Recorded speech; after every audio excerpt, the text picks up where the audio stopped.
All right, here we are, HellaBass Live on one of the most requested, most anticipated. It's not even close. The guest that I get asked to bring back for repeat interviews, discussions, and it's not even close. To talk about fishing rods and talk about fishing stories and just talk bass fishing and have a good time. It's Gary Dobyns. So what's going on, Gary? How are you? I'm good, buddy. How are you? Not too bad. Still looks like you got a little sunset going behind you in Texas there. Still a little daylight. Yeah, it's still a little bright outside. It's better than this cloudy weather we've had with all the thunderstorms and stuff we've been getting hammered in Texas. And I'm a long ways from the floodwaters and all of that, but we've been getting a lot of rain. It's unbelievable for July. Right on. And so tonight's HellaBass Live, as always, brought to you by Arsenal Fishing and boosted by Powerhouse Lithium. Uh, so you're not affected too much. So that's not washing out your bass ponds that you've been building on the farm down there.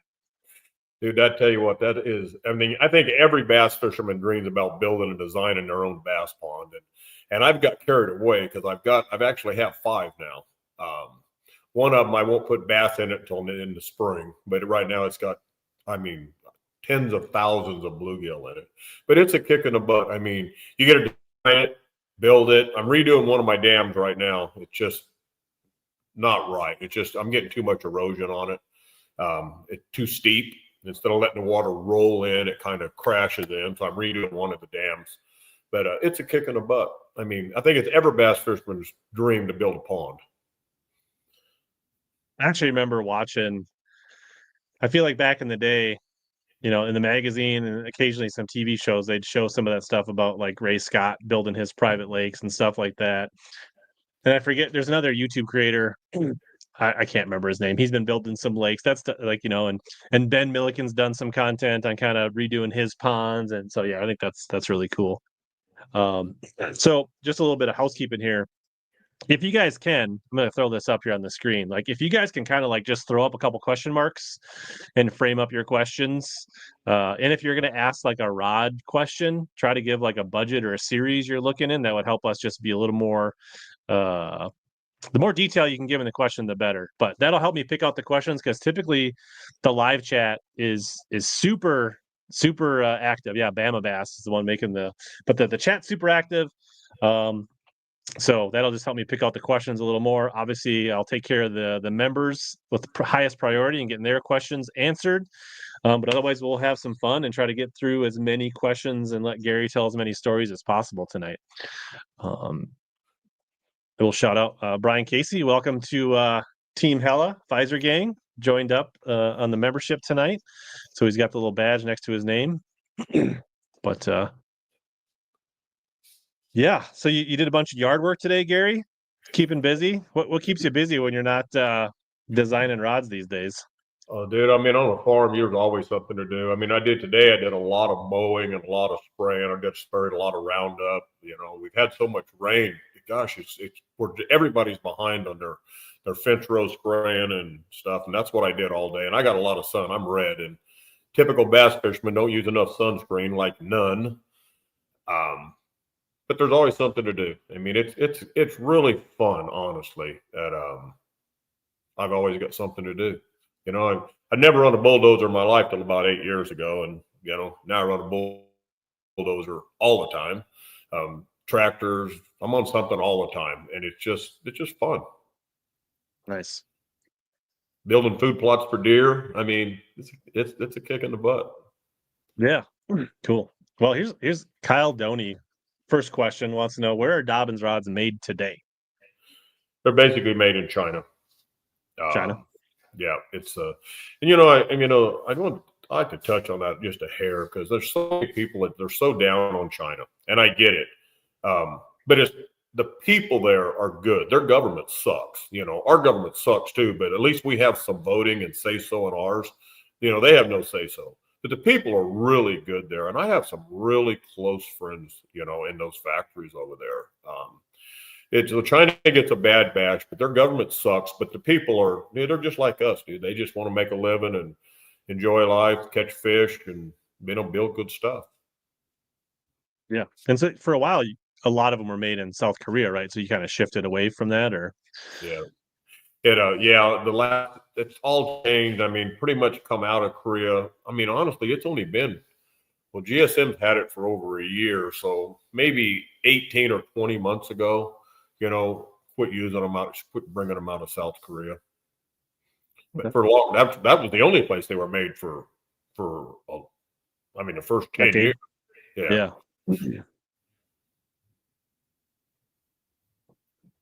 Yeah, you guys can hit the like button. Definitely helps out. Make sure everybody knows. So I'm trying to star a bunch of questions here, try to keep up. But yeah, and if you absolutely have a rod question that you don't want missed, you can go ahead and throw like a $1 super chat on there, and I'll put it towards the top. I'm not saying you have to do that, but I definitely won't miss it. So Lou Nathan says the best streams when Gary's on. So Patrick sent in a question even like 2 hours before we started, and he said, "What's a nice crankbait in the 6 to 8 foot range to throw on a Champ 704 CB?" 764 Champ. I think he's had the 704 CB. He's asking what's a good 6 to 8 foot crankbait. Oh, a good 6 to 8 foot, dude. It's hard to beat like the rock crawlers or the old wiggle warts and stuff like that. I mean, mid range divers. I just went absolutely blank. Seemed my senior moment in here. DT6 is one that I'd love to throw on the 704 CB. Yes, Norman's got some, it's got some good crankbaits. I mean, that deep little in is an awesome bait. I mean, honestly, it won me the U.S. Open. I mean, it's the deep little end's a great bait too. But I mean, there's a lot of good.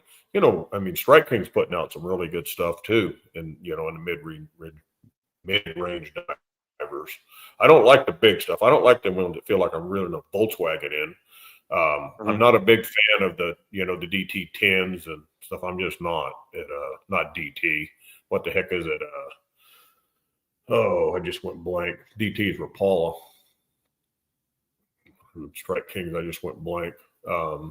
Series 5, 6XDs, 10XD. The 10XD. The 10XD, I'm just not a fan of it. Yeah. It's a great bait. It catches a lot of big fish, and a lot of guys that love it, but that thing has just works you to death. Yeah. Bob France on Instagram says best chatterbait rod under $300. That's a really tough question because everybody's got different likes. The number one seller for chatterbait is the 736 CB glass. That was the hardest rod I ever built. I mean, it took me a year to do it, and I just over and over and over reject them, and I finally got one semi-close. Made a bunch of changes. I mean, I probably went through 30 models. 30 different tries to get that rod right. And I finally got it close, ordered 5 with different changes in those 5, and actually fell in love with 2. And that's the reason we have a 735 and a 736, because both of them were really good. They cast they're so easy to cast. They load great. And I don't like glass for spinnerbait rod, but that 735, 736 CB glass are freaking great spinnerbait rods too. A lot of guys throw buzz baits on them. If you're anti-glass, that's the reason the DX 746 was made. That's the CB. That's the reason it was made. The guys that are anti-glass. But me personally, as a tournament guy, if I'm fishing a lot of heavy cover, 735 Champion for great for chatterbaits. Yeah, I only DX 746 not under $300. So if you want a graphite, I think there's nothing wrong with the 734 XP as a chatterbait rod, and then also the Sierra 734 is a really good chatterbait rod. The 734 is almost a duo rod. I made it originally for my personal Super Spook rod. That's what I made that rod for. And if you go to 734 technically, it's a fast action rod. It rakes out fast, but it's on the slower side of fast. Like if you go into the 735 Champion, just jump 1 power, and it's extra fast, completely different action. That's what makes the 734 so versatile. And it's always, in the top 3 seller. It's just a phenomenal rod. And there's guys that would, put a bounty on me if I said I was going to discontinue the 734. It's got such a following, it's unbelievable. But yeah, it's a little light for me personally, the way I like to fish chatterbait and stuff. It's a little light for me, but Very, very heavily used rod for chatterbaits. Yeah, Grat 84. One of the things I had to talk about was the Frenzy series at Dick's Sporting Goods.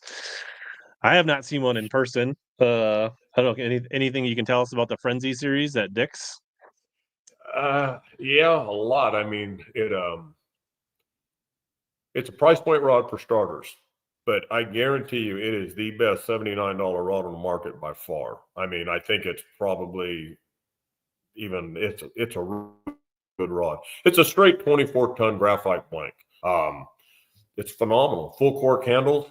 I mean, you just can't see, a full graphite rod with full cork handles for $79. They just don't. I mean, I would say they just don't exist except for the Frenzy series. And the first shot I took at those, I actually put a little glass in them. We were, you got to try to cut corners somewhere to try to get the price down, right? And I hated them. Freaking hated them. And so it dropped out. All the glass went straight. 24-ton. I mean, it's a straight 24-ton build. And for the money, you can't beat it. It's a phenomenal rod. I mean, I could tournament fish with them. I mean, it's a great rod. And it is only available at Dick's, and it was a request, from Dick's through, Andy and Lee there at Dick's are the two buyers there. Great guys.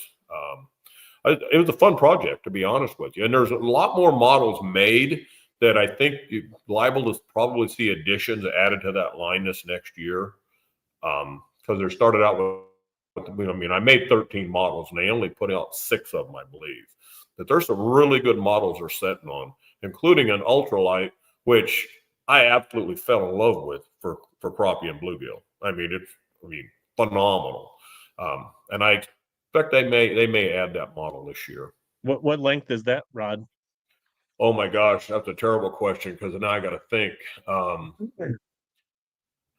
I'll be honest with you, I'm afraid to guess. I think it was 6'9" is what I think it was. So longer than the Colt panfish rod then. So yeah. They went, a lot of oddball lengths. They wanted oddball lengths, and they picked the models, and then I just made them, and then I rejected a bunch of them until I got them right before I sent them to those guys and to both Lee and Andy. Phenomenal series, dude. I mean, I can't even believe that. I can't believe that we got it done for a $79 retail rod. Is that the same rod that's at Sportsman's, or is it a different rod at Sportsman's? Different rod with Sportsman's. The Sportsman's is, gosh, I start talking materials, I'm going to get myself in trouble, but the Sportsman's rod's got a lot of 30-ton material in it, where the Frenzy rod's got a lot of 24-ton material in it. Let me say that right. The Frenzy series is a straight 24-ton build. The Sportsman's Warehouse series is 60 to 70% 30-ton, and the remaining 24-ton. So it's just a really step up in materials, but it's also a big step up in price point too. Both of them are, they're great rods. And it was. So how does I guess what he's asking is, how does the Sportsman's Warehouse rod compare to the Fury? Similar. A lot of 30-ton in the Furies too. I mean, very, very. It's a little bit different. It's a different build, but it's very, very similar materials.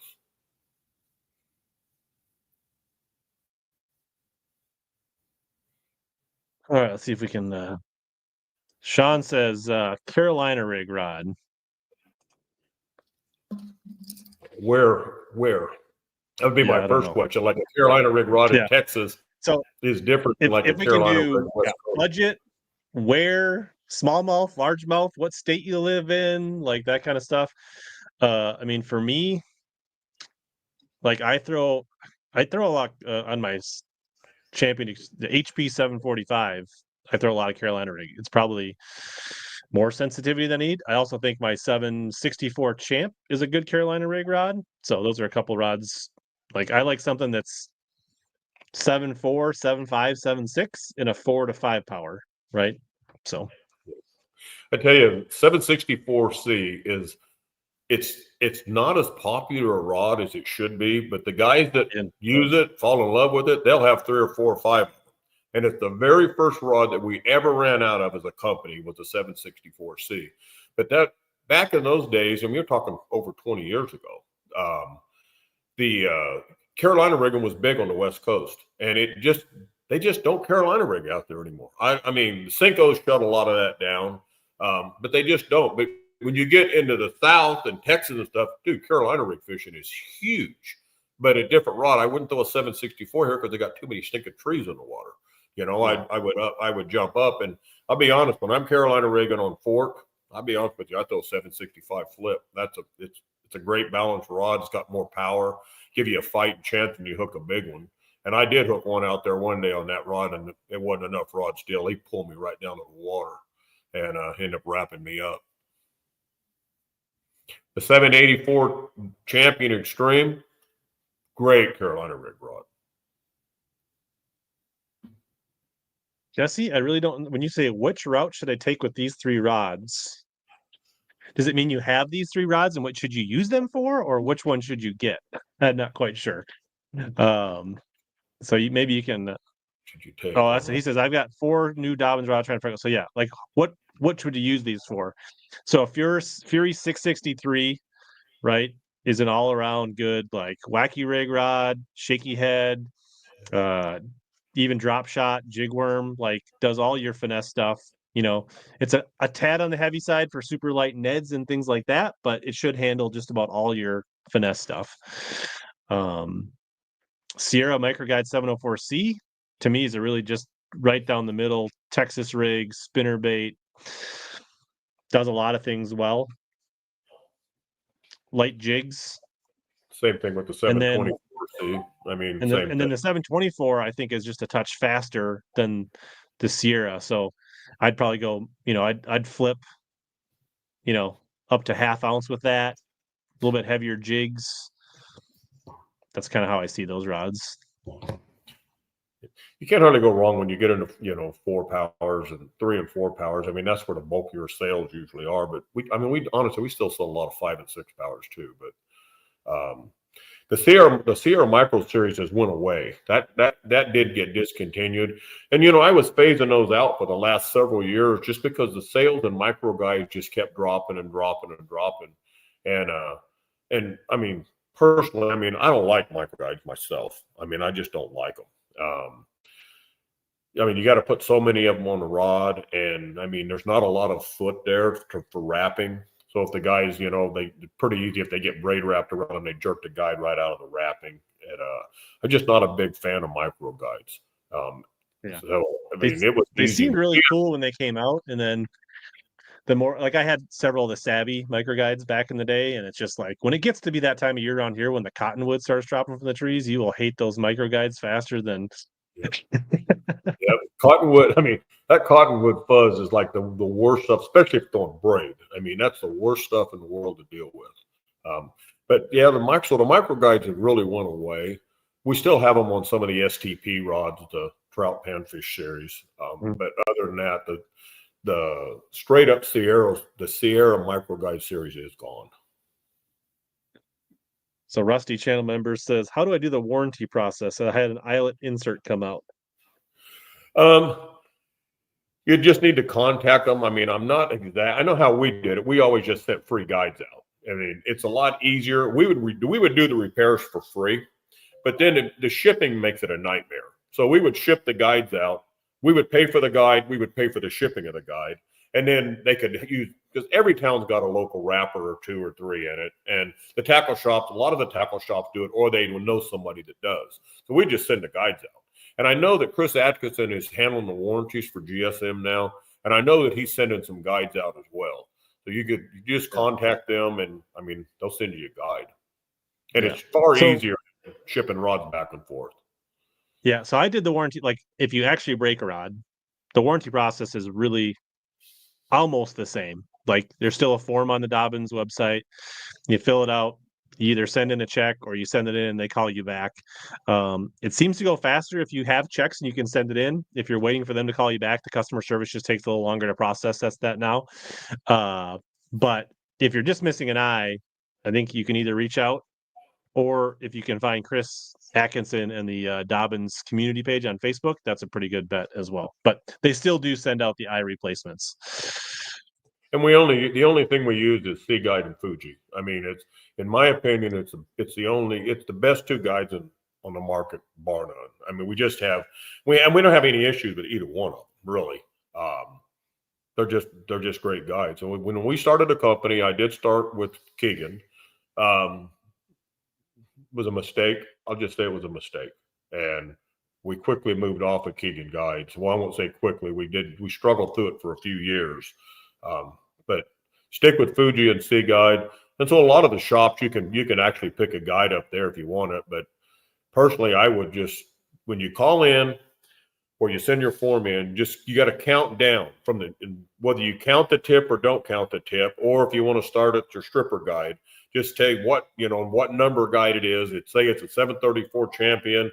It's the third guide from the tip, counting the tip. Because a lot of people don't count the tip as a guide. They tip tops, they don't call them guides. I do, but a lot of guys don't. So we just say, hey, it's the third guide down, counting the tip, and they'll just ship it right out to you. Chris Russ, channel member, says, any plans to expand the Caden lineup? Loves the Cadens and would love to see some longer cranking options. Been talked about quite a bit, actually. Have not been asked to make them yet. So that could change at any time. I mean, right now, I was asked about building a whole new series of rods a couple days ago. GSM asked me, but it's like, Crispin, he says, hey, I know that you've got, in the back of your mind, what the next step, what you'd like to do and what you'd change and stuff. And I said, yeah, of course. I got ideas.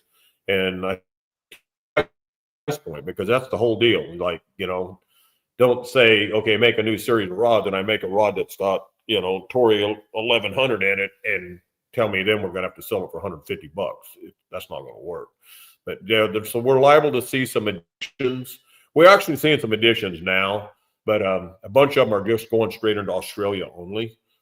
They put some requests in for some, and they use a lot of shorter rods, stuff that will not sell in the USA. So I've made several there. Just made a new Eric Cagle crappie rod, a 6.6 model. I know they haven't ordered it yet, but it is done, approved. I tested the crap out of it. It's an awesome rod. It'll just fit in between the 6-footer and the 7-footer. Eric Cagle's a guide that guides 300 days a year of crappie, and I fished with Eric a bunch. He's a freaking phenomenal angler, and the rods are really sweet.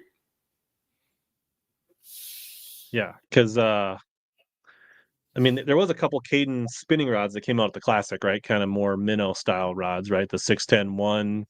Was it just a 6? Or was there a couple? Right, there was. Yeah. Was there anything else in the Caden, or was it just those minnow rods that came out at the Classic? The minnows, actually, there's several others that's made. I just don't know that they pull the trigger on, but I've made them. One of them was a NATO 5 flipping stick. Actually, Caden, man, I tell you, because this is going back. I made those probably 6 or 7 months ago, and I made 6 or 7 models. That a bunch of light spinning rods, a bunch of 6'10", 1, 2, and 3 powers. I do not honestly know if they pull the trigger and put those in stock. I don't know. They don't keep me updated on that kind of stuff. I make them, spec them out, everything's done. I do testing, and then it's up to them to order them. All right, focusing on the members' questions, we'll try to run through as many of those as possible. Is the DX74 as universal in techniques as the 734? And he just says, thanks, Gary and Hella, favorite lives.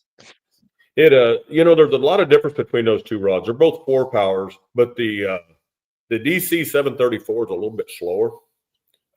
It's more of a versatile rod. Like I said earlier, I made that for my own personal Super Spook rod. I have a love affair with the Super Spook. And I made that rod straight up for a Super Spook rod. When I made that rod for my personal use, I had no clue that it would turn out to be such a, one of the most versatile bass rods, made today. And that's been told to me. When I say it, it sounds arrogant as hell, and I don't mean it to, but But I've been told that by so many fishermen over and over and over. That's the most versatile bass rod that's ever been made, because you can throw, you can throw LVs on it, you can throw spinner baits on it, you can throw buzz baits on it. You can. When I won the U.S. Open, I needed a jig rod, and I wasn't jig fishing. On the last day, I needed a jig rod, and I didn't have my jig rods with me, and it just, that last day was just different. But I knew that 734 Champion would work fine. It probably would be like 20 down the list before I'd call it a jig rod. I'd probably have 20 models I would prefer, but I knew it would work fine. And I actually caught one of the big bass the last day on it. And I got to win the U.S. Open throwing a 734. I was already throwing all my super spooks on a 734. And I was actually throwing my spinner baits, truthfully, on a 734. It's just awesome, but it's a little slower than the DX 744. Both of them are super popular models, very versatile. Yeah, I have both.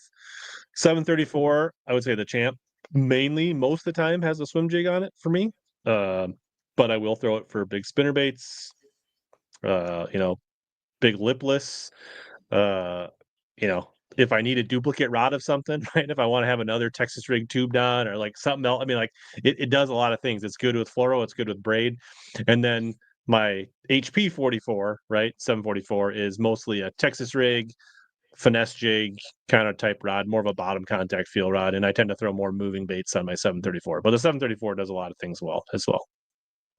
Yeah, the 734, truthfully, I mean, honestly, I usually have an extra one of them laying at the bottom of the rod box. Just in case, like what happened to me in the U.S. Open. All of a sudden, I needed a jig rod, and I hadn't been jig fishing.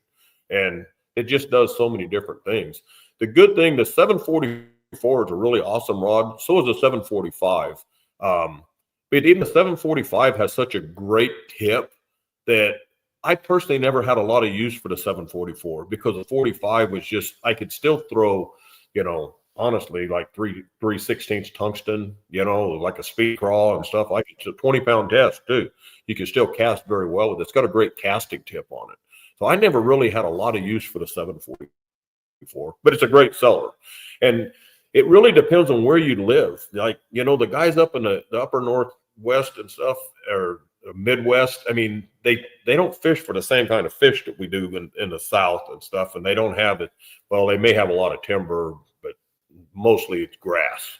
But they don't, a big fish, 5 to 7 pounds or something is a really big fish. Where you get down here, in the South, I mean, we got so much wood, and you have a really good chance of hooking into a 10-pound plus fish. And so we tend to use heavier rods. So whenever I was doing rod recommendations, which I absolutely love to do, I love to talk to fishermen about rods, and I'd try to dial them in. But it was always like, where do you live? What size line are you throwing? I mean, he sits there and tells me, well, I'm going to throw 10-pound test. Well, then I'm not going to recommend a 745. I'd probably recommend a 743 or a 44. It just depends on where you live and how you fish. Are you a slack liner? Are you a lean setter? I mean, like, you can go on and on and on, right? So yeah. So I mean, that's a whole topic. If you guys are asking for rod recommendations, don't be afraid to say where you live, what you're fishing for, braid, fluoro, all that stuff. So, all right. Yeah, that's slack line. Is the 746 CB similar to the 736 glass, and is there a big difference in balance or weight? What are the similarities and differences? Weight is going to be a lot lighter, okay, but you're not going to feel it because the rod's balanced. And so they're both going to feel in your hand extremely light, and I'm going to call it about the same. But the 746 is going to load a lot. Even though it's a CB, it's still going to load different. They're both phenomenal rods. I mean, gosh, I don't even know how to say that. I mean, there is a lot of difference. And for the guys that don't like glass, they go straight to the 746. But there's still a lot of guys that are really hung up on glass rods, and especially for chatterbaits, because it was promoted so heavily for chatterbait, for a glass rod. That's the reason I built it. But it just took forever to get it right. But both of them are great rods. If you're a glass guy, 736 CB. If you're not a glass guy, 746 CB. And they both will fish a lot of the same baits, and they'll both fish them well. Just angler preference. Ryan Casey, new channel member, says, any chance of an Xtasy 726C? You know, that's honestly, that's a really good question. Because of the popularity of the 756, it would only make sense to add the 726 because there's a lot of guys that just love that 7'2" length. I could see that. I could see that happening. I really could see that. If I was making a decision, I'd pull the trigger on that in a minute because of the popularity of the 756. And I think I've said before, the 756 had more requests than probably any rod I ever made. I had more requests for the 756 Xtasy than anything, and they sell really well. Yeah, I didn't request one, but now that I got one, I can see why. Yeah.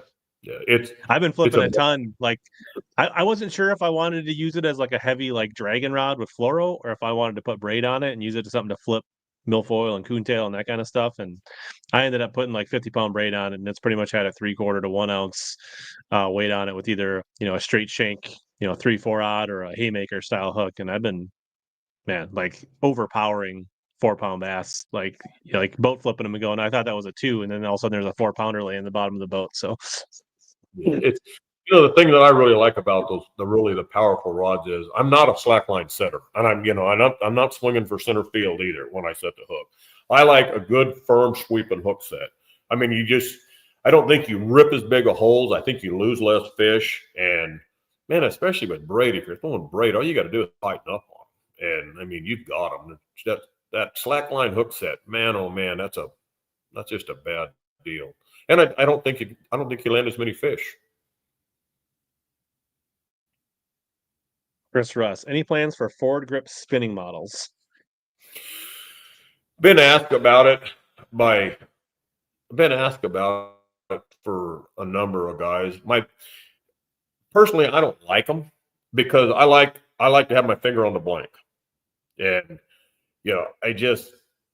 I like the design that that I made forever and ever ago. I like that better, but there's a number of guys out there, they want to reverse spinning rod, and I don't know. I don't know if we'll ever see it, to be honest with you. I don't know. It's really not my decision now. If it was, I probably wouldn't make them. And I know it has a following. I mean, I'm not saying that it doesn't, but I just think if you get used to the way that many anglers hold a fishing rod, with spinning rods in particular, it'll be some will use it between their pinky finger and their ring finger. Some will use them between their two middle fingers. It just depends on how you hold it. But either way, you can still get your main finger on that rod blank, and you just feel everything. And it just depends on how you hold a rod. I feel like this is a loaded question, but Mark Kortz wants to know who the best walleye fisherman he knows. Well, I don't know a lot of walleye fishermen, but that Mark Kortz buddy of mine, he's pretty salty. He's at least friendly sometimes. He's a buddy too. I can always talk. No, I always see Mark all the time around town. I mean, he lives up around my area, so I see him at sports shows and tournaments quite often. So yeah, he's a good dude. Michael Bradley says, are the Sobe rods the same as the Caden? They're not. And the Sobies are going away? Gone? I'm sorry? I think. Aren't the Sobies going away / gone? I feel like they were. Yeah, I still did. My hair sucks. I should put my earbuds in. The Sobe rods are discontinued, right?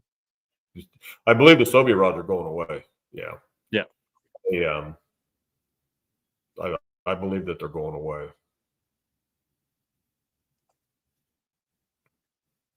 Longtime channel member Brian says, is the Xtasy 610-4 a possibility? Because he's got the 610 or the XP 610-4 and he loves it.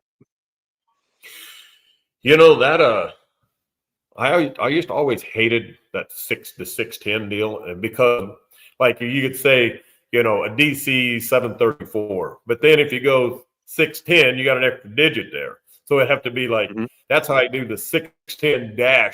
I put the dash in. I fought that 610 craze for a long time, but it's such a highly requested length. And when I made it the 610, I made it for basically, honestly, dock skipping rod is what I made that for. We had so many requests for that. That rod is super versatile. I mean, that rod has got a huge following. As far as making one in a DRX, I mean, I could see it. I mean, 7.2s dropping clear down to a 610. I don't like this little short, like, 2-inch changes. I just don't like that. But if you're going to do 4 inches, that's a lot of difference. I mean, 610 to 7.2, a lot of difference. Yeah, because they did come out with a 610-3 Xtasy this year at the Classic, right? Yes, spinning Casting rod. Did they do it? Gosh, I can't remember. I made those so long ago. I wouldn't vote against you. I'm pretty sure I saw it and even did a video on it. Yeah, I'm going to claim senior moment. So, well, it's not like you only have 12 rod models, right? You got a few to remember. It's not like. Yeah, and truthfully, now that I'm not in the office every day, where I'm sitting there and talking rod models and stuff, because I haven't built any DRXs lately. I mean, a lot of the ones I built, I mean, heck, a lot of them I was already working on are like the 610 spinning, the 1, 2s, and 3s. I was working on those before I sold the company GSM. So I mean, we're talking like, I mean, I was working on those, a year and a half ago. I had them finalized. I had all the samples that I finalized before the sale, which was May 1st. But I mean, and they've asked me to make so many models, I can't keep track of some of them. I mean, I make them, I test them, It's just that, gosh, then I got to remember. And the fact that I'm not dealing with rod models every single day like I used to, I'm going to fall back on my senior moment and senior memory again. I mean, the popular models, gosh, I mean, I know them by heart. Like I said, the 764 Champions, first one we ever ran out of 20 years ago. I can remember things like that. But if it's a model that I use personally, of course, I'm going to remember anything and everything about that. But I've only got like a dozen models that I fish out of the 260 or so that we have. I mean, I've got a dozen models that just fits my style of fishing, whether West Coast fishing or fishing in Texas. I mean, I can get by with 12 models easily, and that's I could get by with less. I mean, 12 is really a big number. Yeah, I mean, you don't need to be handling the rods every single day. Those ponds in the farm does not take care of itself. You got to get out and, right? Like that's relaxing on the farm is not going to happen by itself. So you need to make a trip down here, Rich. These bass, I mean, they're trained. You turn a fish feeder on, the bluegill go to eat the fish feed, the bass smoke them. It is. Don't tempt me with a good time, Gary. Hey, anytime, buddy. We should have talked about this before I was down there for the Classic. Could have came a day early.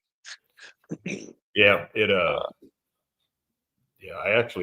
I went out with, we went to a small local lake here with Joey Rago from Tackle Warehouse when he was out for the Classic. Man, day started really slow, to be honest with you. I mean, I was adamant that them fish were there and they just weren't biting. And we're fishing really shallow. I mean, like less than 2 foot of water. And but in the afternoon, they finally turned on and we finally caught a bunch of them. Nice. And I think they were there the whole time. They just didn't want to bite. I'll leave it up to you whether you want to answer JJ Patton's question, but he wants to know what the biggest crank he should throw on his 746 CB, and could he throw a 10XD in a pinch? In a pinch, yes. Would it be one of my choices? No, it wouldn't. But yeah, it worked. I mean, you could. Right? JJ's a river guy, so like, if he's gonna like be on the river, use it for chatterbaits most of the time, but he's going to make one trip to Kentucky Lake a year or go somewhere where he actually needs to throw a deep crank, probably just fine. Yeah. The 10XD is, man, it's just a bait that pulls really hard. And, I made the 806 CB for the 10XD. That's what that rod was made for. And it throws it really well. But once I started playing around with like the 794 swimbait rod, I mean, it is a lot more powerful, but it just takes a lot of the work out of that bait. And I mean, that 10XD is like reeling in the hood off a Volkswagen. It pulls, catches big fish, and it's got a great following, and they sell a ton of them. But the 794 Swimbait rod, I believe, is even a better rod than the 806s when I made that rod for 10XDs. Flip the light on here. Now we can see you. I was just looking here. Yeah, so where the question just go? Brian says Xtasy jerkbait rod, and I feel like there at the Classic there's a 610-2 and a 610-3, and I feel like one of those would actually make a 610-2 Xtasy would probably make a pretty good jerkbait rod. But they were, I'll fall back to, I always say you don't need that, the Xtasy series with those materials and stuff is just those rods shine with, feel rods. I mean, you need to feel everything. And I'll tell you honestly, obviously I could use a lot of DXs, I could use a lot of Xtasy's, and I personally fish 90% champions. I mean, it's such a great build. I fish 90% champs, and there is some Xtasy's that I absolutely can't do without. 55, 56 is two of them, and a 53 spinning is the other one. I mean, I just can't do without those rods. But the bulk of my rods, all my crankbait rods, are all in the champion series. I just don't see the need of spending the extra money to do the same thing that you can do with a champion at literally half the price. And honestly, I bought one of those Fury 705 crankbait rods. Thing's awesome. I bought a second one. I throw jerkbaits on it all the time. Like, hard to beat. #1 selling Dobyns Rods, 705 CB Fury. #1 selling in the whole company. And I don't know about this last year. I don't have those numbers, but the last couple of years prior to the sale, 705 CB Fury, #1 selling crankbait, #1 selling rod. I've got the entire company. I have a pre-XP 705, an old one, and the Furies, and I, in my heart, could never tell anybody it's worth an extra $130 to buy the XP for a square bill rod or anything like that. Yeah, I agree with you. John Garrison says, looking for a rod that'd be good for cracking, stroking 1 ounce, 3/4 ounce jigs offshore. Looking for something 7.5, 7.7. Stroking, I would say either, for me, I would say a 736 champion or a 755 or 56 Xtasy. What about like a 784 HP? I don't know. I've never used that rod. Isn't that labeled a jig special rod? 784 is a little slower. Okay. A little slower. I don't think it'd be a good stroking rod. I don't believe. But honestly, I have a love affair with the 736 Champ too. I mean, that rod is just, I mean, I have a love affair with that rod. Matter of fact, I've always said it's my favorite rod in the whole entire lineup.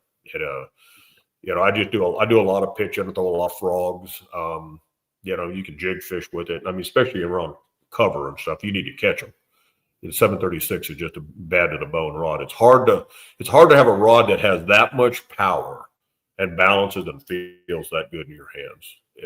Just a phenomenal rod. Just somebody saying big fan, loves the 742 for shaky heads, Nico, and even for minnows. So 6 minnows. Yep. I can see that. MJ, would the Cadence 735 CB be a decent choice for 3/8 ounce chatterbaits? Thinking of repurposing it. It definitely work. I mean, it would absolutely definitely work. The 5-power, mod fast, it would work. Probably wouldn't be my first choice. I don't think it'd be my first choice, but could you get by with it? Absolutely. Absolutely. Yeah, and if you feel like you're not getting enough backbone, you could try it with braid, and maybe that would be a nice combo too. Yeah. Personally, I fish chatterbaits on braid. That's what I fish. I've always fished them on braid. Clear water, dirty water. I mean, I've always just thrown braid. North Star rod for light wire hook finesse football jigs, unlimited budget. Light wire hook. I'm gonna think. Obviously, they're gonna stay. He said finesse. No budget. Boy, I'll tell you what. I'd get into probably a 3-power Xtasy and whatever his favorite length would be. That's 723, 753. Yeah, I mean 753 would probably be my first choice. Gosh, I mean the sensitivity on that thing is phenomenal, and yet it loads good. It's got enough power, and he's using a finesse jig with light wire. You don't really want a lot heavier hook. I mean, you can spring that hook, especially if that hook hits bone in the roof of their mouth. You don't want a light wire hook. A lot of them will spring. They don't penetrate. I would say 753 for myself, but a lot of guys will throw a 723. Mark Mason, best rod for 4.3 fat impact K-Tech. That's a tough question. I mean, I'm thinking casting. So like, yeah, Texas, I throw that a lot. A 4.3 fat impact K-Tech, I throw it a lot, and I'm throwing on a bait caster. Usually a lot 735 champion, but I'm fishing, a lot of wood, a lot of grass. But you could, gosh, depending on where you're fishing, you could get by with a 733 champ, to be honest with you. Yeah, it really depends on the hook. How heavy, are you throwing light wire hook, medium, heavy wire, right? Like what pump? Like, yeah, I mean, to me, I was thinking 733, 734, right? Anywhere in there, and then kind of pick the budget. You can go anywhere from Fury to Champ and anywhere in between.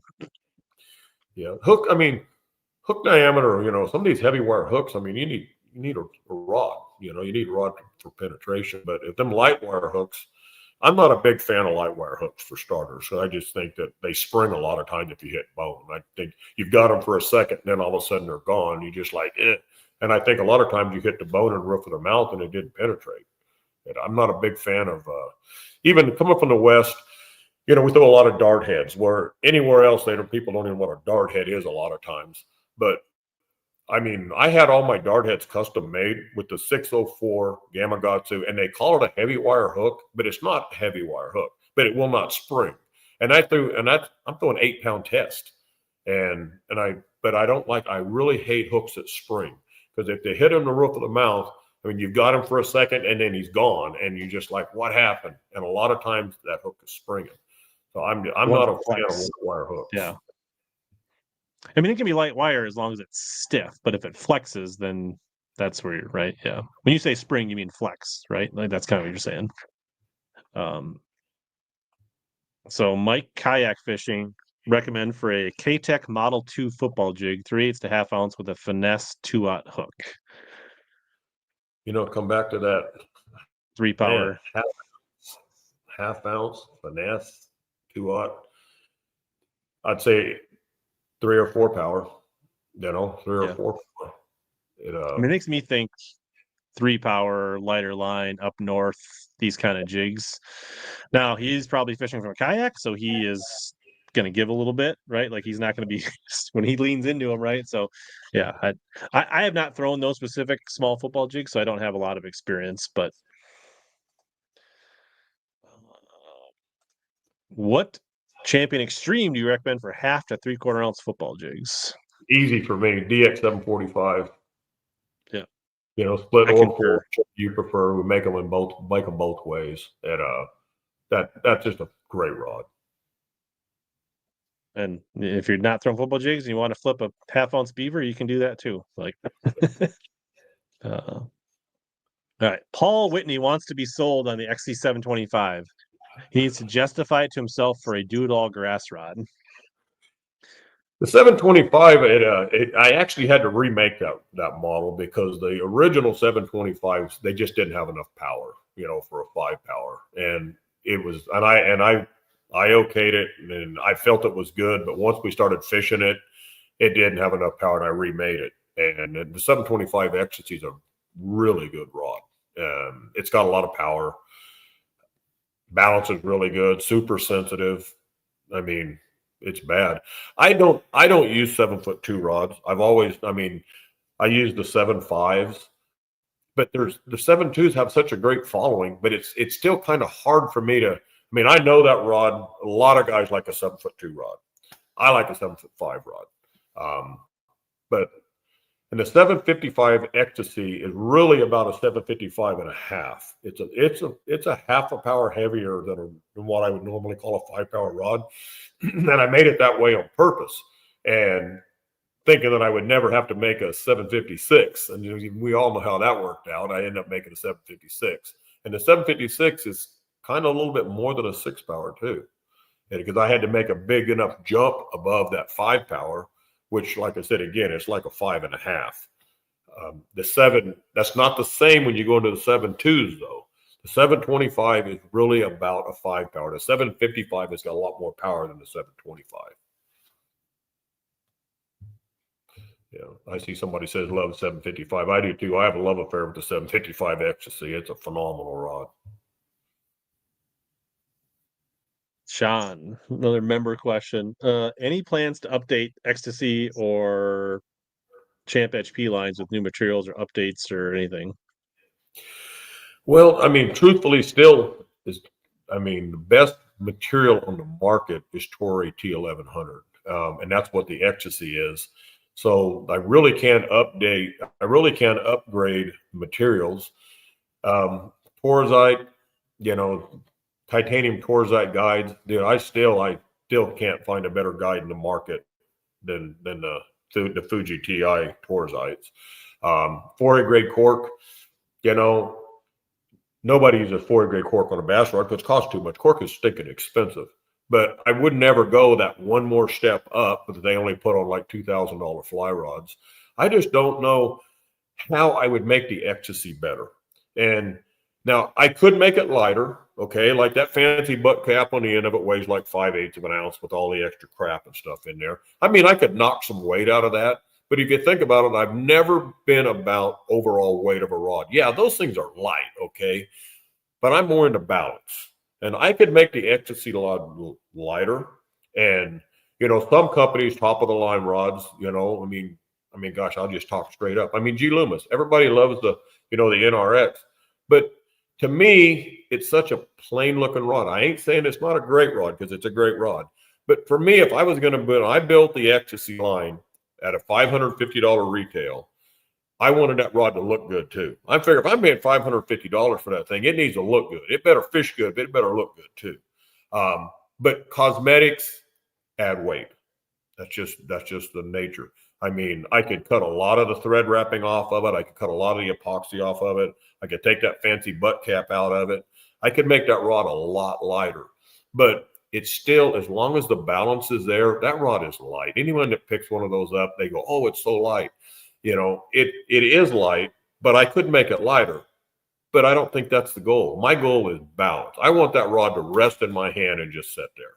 So I don't know what when you put the reel on them and they still feel light, that's when right? Like any rod can feel light when there's no reel on it, and you're just holding it in the shop, right? Like they all feel pretty light, but yeah, balance makes it fish light. Yeah, balance makes it fish light. I agree with that. I mean, I 100% agree with that. We've never, like people ask me, what's this rod weigh? I have to say, I don't know, and I've had to go and actually weigh the rods because a guy insisted he wanted to know what the rod weighed. I've never been about weight. I mean, the rods, yeah, they're using great materials, so the rods are light, but I can make them lighter.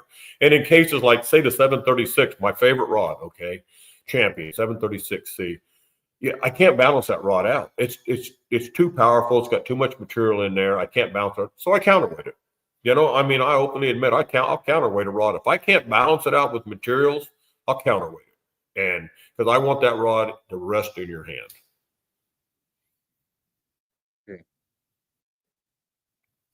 I think it was a follow-up. What was I going to say? I don't know. I had a thought. What were we talking about? I don't know. We went on a tangent and I forgot what we were even talking about. In your moment. Yeah, I think back to Sean's question about updating. I think a lot of rod companies like a lot of them, they feel like they need to redo the rods every 2 years, right?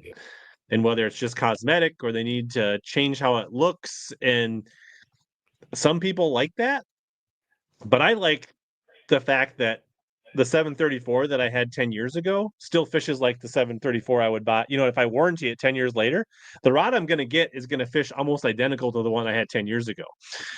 Right? If you had a 7'4" medium heavy rod in some other lineup and you warranted it, the rod that you get 5-10 years later is going to be almost certainly nothing like the rod that you fell in love with that you're warranting it. So You know, there's pros and cons to refreshing everything all the time versus keeping things true, I guess. That's my point. A lot of the companies, especially the big companies, I mean, they want to launch new lines all the time. And guys, I'll say it this way: I've always considered Dobyns rods to be the meat and potatoes. I think they look good, but it functional to me is the deal. And I will openly admit the champion rods have never changed since day one. Now, they have had a cosmetic upgrade, and most of that cosmetic upgrade was because I was changing guides, and I needed to know. That's where the XP and the HP came from on the DXs, so we could signify what guide was on that. So when guys called in, they said, "Hey, you know, I've got a Champion 734. Is it a XP? Yep. Well, I know it's got a Fuji guide on it. If it doesn't on an XP, I know it's got a Keegan." And we did a facelift on that rod there. But that blank is solid today, and it has been the same. It's been the same for. I mean, honestly, it's terrible to say it's been the same blank for 20 years, but it's again. That's 90% of my fishing is done with the champion rod. And I think it's freaking awesome. And it's got great materials in them. And even though the materials will change a little bit, and we'll change them, but I want that rod to fish the same. I just don't, I've never been into changing something just to change it. But I know a lot of the companies do that.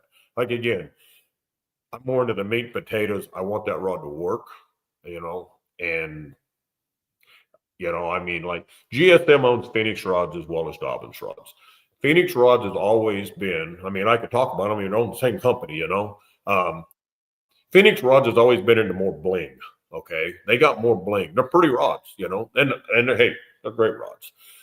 I've been more into meat and potatoes. I'll put my money into the blanks. Not into this fancy, you know, half wood, half cork, half, you know, handles and stuff. And I like cork, and I'm a cork guy. I use cork whenever I can. Even the Fury series. I mean, I've got a cork butt cap. I mean, I've got EVA butt cap on it simply for price. I mean, because cork is so stinking expensive. And and that's the reason most of the companies use EVA. EVA is cheap, but I freaking hate EVA. Is it on the cheaper rods? Yes, it is. On the Mavericks, it is. It's got EVA. It's a price point deal. The Colts, same thing, is a price point deal. That's the reason I can't believe that we made the Fury series and we got a full handle cork, you know, on the Frenzy series we made for Dick's Sporting Goods. It's just, cork is really expensive. And the quality of cork has really fell over the years. I mean, it's got a lot more holes and imperfections and a lot more filler. And the filler makes it look really good. You use it for 6 months and you're out in the rain and it gets wet, and pretty soon all that filling falls out. And to be honest, it looks like crap. And that's, you know, cork's just changed. I mean, it's not, the quality slid. We were just talking about balance. Channel member Jimbo Slice says, do you have a certain reel that you use? Like, is it the same spinning reel, casting reels you use when you're designing? Like, I'm sure you got like a shop and you're like testing blanks. Is it what reels do you use when you're like setting up models and testing them? Dude, most of the reels are, I mean, they're within an ounce or so, you know, and it's up the blank ways. And I don't try to get a Daiwa Steez and to put it on there, you know, and try to, you know, make it. If you just get a meat and potatoes reel, you know, say a $200 reel, and they're all going to weigh within an ounce. I'm going to say an ounce of each other, you know, the good companies, and they'll balance. They'll balance. I mean, I promise you, you put a lighter reel on there, it's going to feel it a little bit. I don't think you feel it a lot. I really don't. And when you get into some of those higher, those like, you know, hey, I was a Daiwa guy for forever. Okay. I couldn't get steeds to hold up for me. You know, the way I fish, you know, I mean, I had some of them. I was a Daiwa sponsored guy, and I couldn't get steeds to hold up for me. I mean, I would always tear them up. And so I quit using them. You know, my favorite reel in Daiwa was a Zillion. I mean, that sucker, I mean, tough. The Zillions are out. I got one on both of my Xtasy rods. It's a nice little combo, a Zillion with an Xtasy. Martin D. Haven says, does Gary have any extra Xtasy 90 Lucky Craft Signature Series jerkbaits he wants to sell? Nope. I tell you that, you know, that Xtasy 90 with that Phantom Chartreuse shad, gosh, dude, that is one of the best thinking to this day still. That's one of the best colors ever, you know, ever made. And I will throw a bone out to Trey Harple, who's really good because he's got that color. I sent him one, and I've got a bunch of baits custom painted from Trey in that Phantom Chartreuse shad, because I can't get those Xtasy 90s and anymore. I still save a few. Says casting rod recommendations for 16th to quarter ounce Ned / jigworm that still has enough backbone to tear them out of heavy milfoil and coontail. So a casting rod for basically throwing jigworms. That's tough. That's a tough question, because, you know, you're thinking that light, but you know, Ned rig. I mean, usually you're talking a light. I guess it would depend. Also, I would wonder, like, so, like, because I would throw that on 16th to like I almost like a 16th ounce Ned to me is a 2-power rod, and a quarter ounce jigworm to me is a 3-power rod. Both of those on spinning rods that I would throw braid to leader. So it also would be, Matt, are you going to use braid to leader on your bait casting rod? If not, but I say if you're using straight fluoro, then I would almost say certainly go up to 3-power. And if your braid to fluoro would be 2 to 3. So we're probably talking like a Champion Extreme 702, right? Casting rod. That's a rod that's out there. I use spinning rods when I get to that, but that's kind of where my head's at. The thing that scares me there is when you say heavy mill or coontail, you know, that's, man, I mean, that's it's not that heavy up here. It's pretty rare that you can't get them out with a 3-power. Yeah. So that's a tough question. If I had to say what rod I'd throw, to be honest, well, let's see, heavy again, but 733 Champion is probably what I would grab, and it'll cast it. I mean, I had a guy make a trip all the way to the shop one day. He drove like 5 or 6 hours to come to the shop because this guy threw weightless trick worms. He threw a trick worm. I can't remember how long it was, like 7-inch trick worm, and when we were talking, I said, dude, you're probably going to want a 733 Champion. Well, he goes, well, if I come to the shop, well, can you go out? I'll bring my reels, go out, and we'll test them. We find the best rod.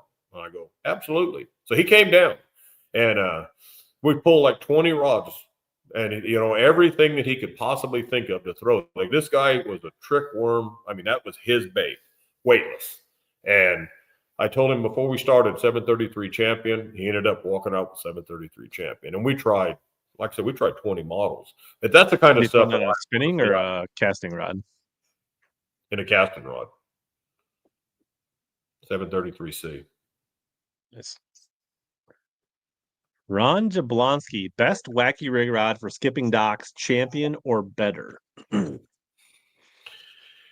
know, I mean, I'd fall right back to that 610-4 Champ. I mean,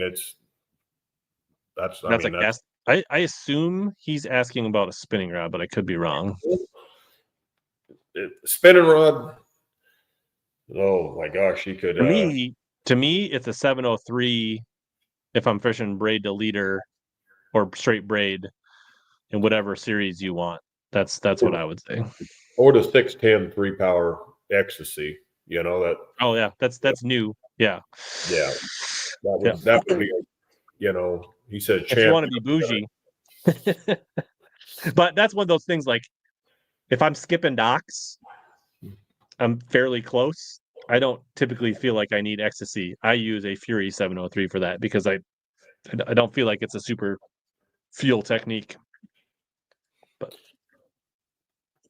yeah, the way a lot of guys skip docks, they need just a little bit shorter rod, and that's why I thought about that. But a lot of guys use down here. We do that with casting rods a lot. Even though I will tell you right now, you can skip a lot farther with a spinning rod. yeah, and our docks are way different up here, right? Like a lot of docks down south are. I mean, you do have some pier, but you have a lot more floating docks, and so there's some different. Yeah, I don't know.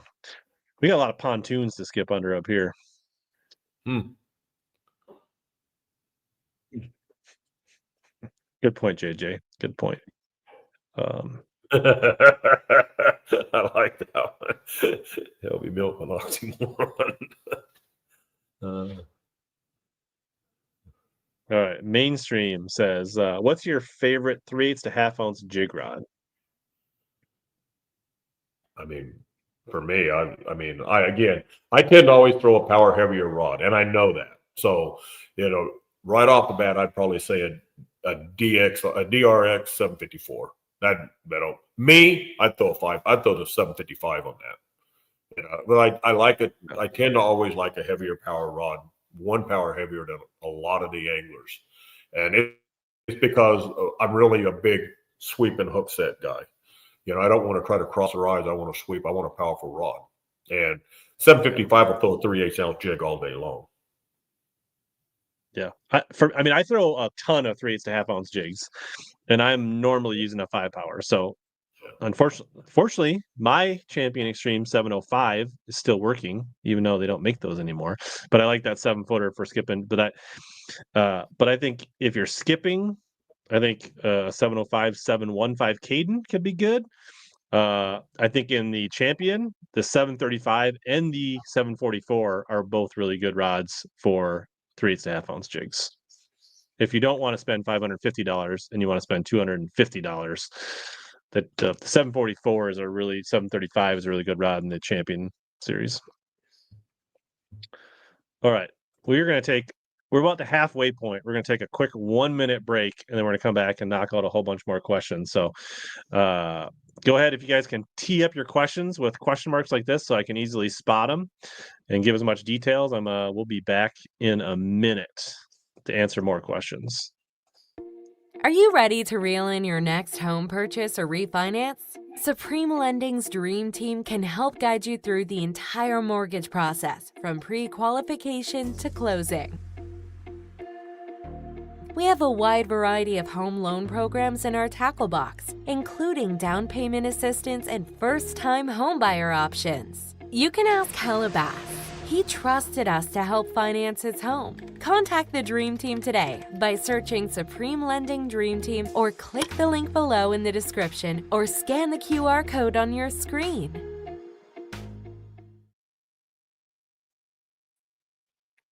All right, we're back. Gary's got a Coke. He's ready to refuel. Good reminder from Brian. Hit the thumbs up if you appreciate all the juice that Gary's in his time tonight. Jimbo says, great minds. Love 5 powers all day. Yeah. I feel like Jimbo, if I ever break my 705 HP, I'll probably be trying the Caden 715 as a replacement.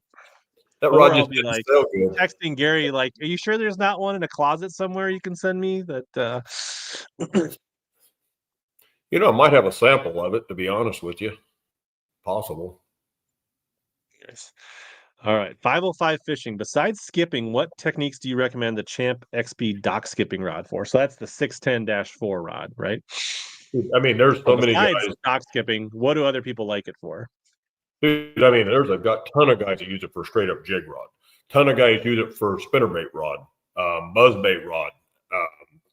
It's just a really versatile rod. It's a little quick. Just 4 power. I mean, it's a lot. It's faster than like the 734. But the main things I know, guys, a lot of guys, they dock skip with it. A lot of guys throw jigs with it, and a lot of guys throw spinnerbaits, and chatterbaits is another thing that guys throw on that. And it's just funny. That's the reason there's so many models. It's so hard because there's so many rods well, I mean, this rod will do it, that rod will do it, and this rod will do it. And they'd be all in the champion line. So it's not a price point deal. But it comes down to the angler. I mean, this guy, I openly admit I like the 7'3" rods in the champion line. But there's a lot of guys that like the 7-footers. And the 610, that rod is hugely popular for us. And it's not that old a rod. We've only had that rod for just a few years.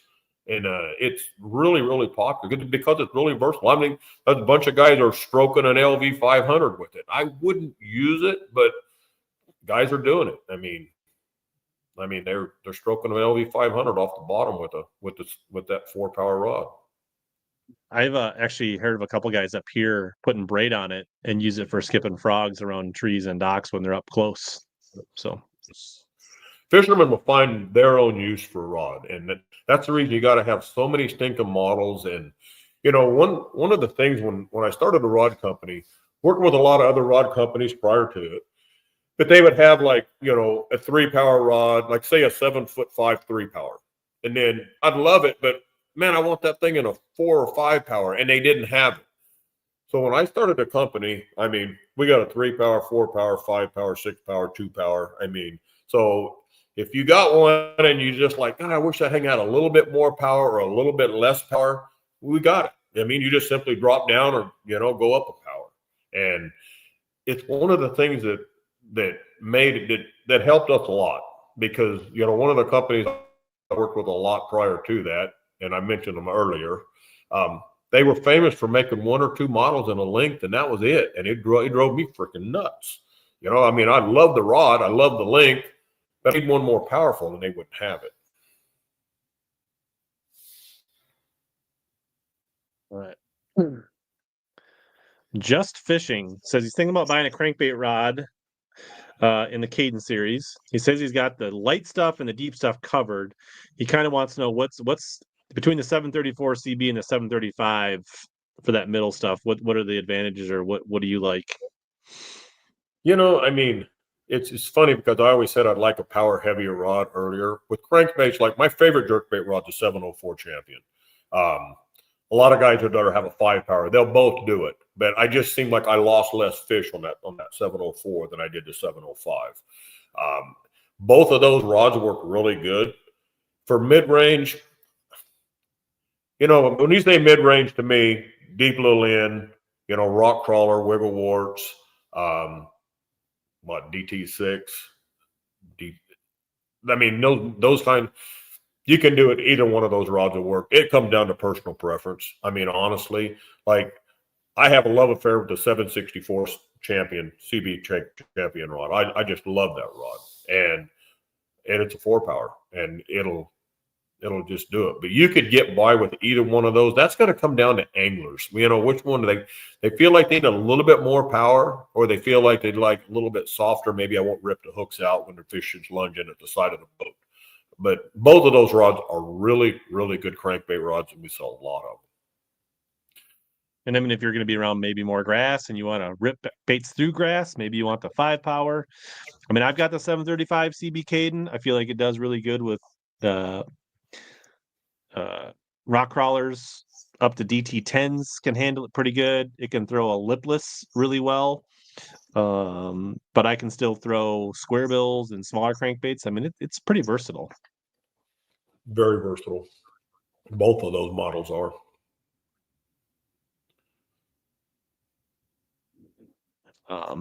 Hope that helps. Recommendations for a budget topwater setup. I tell you what, the Colt 734 is an unbelievable rod.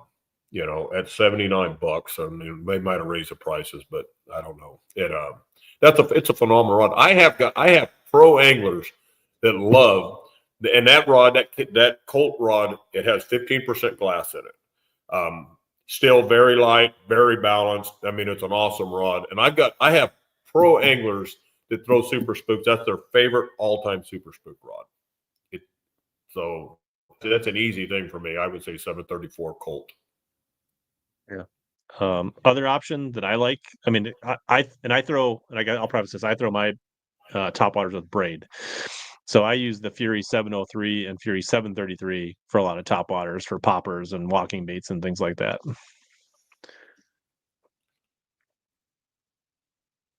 Gary, have you tried the 794.5 for Carolina rigging?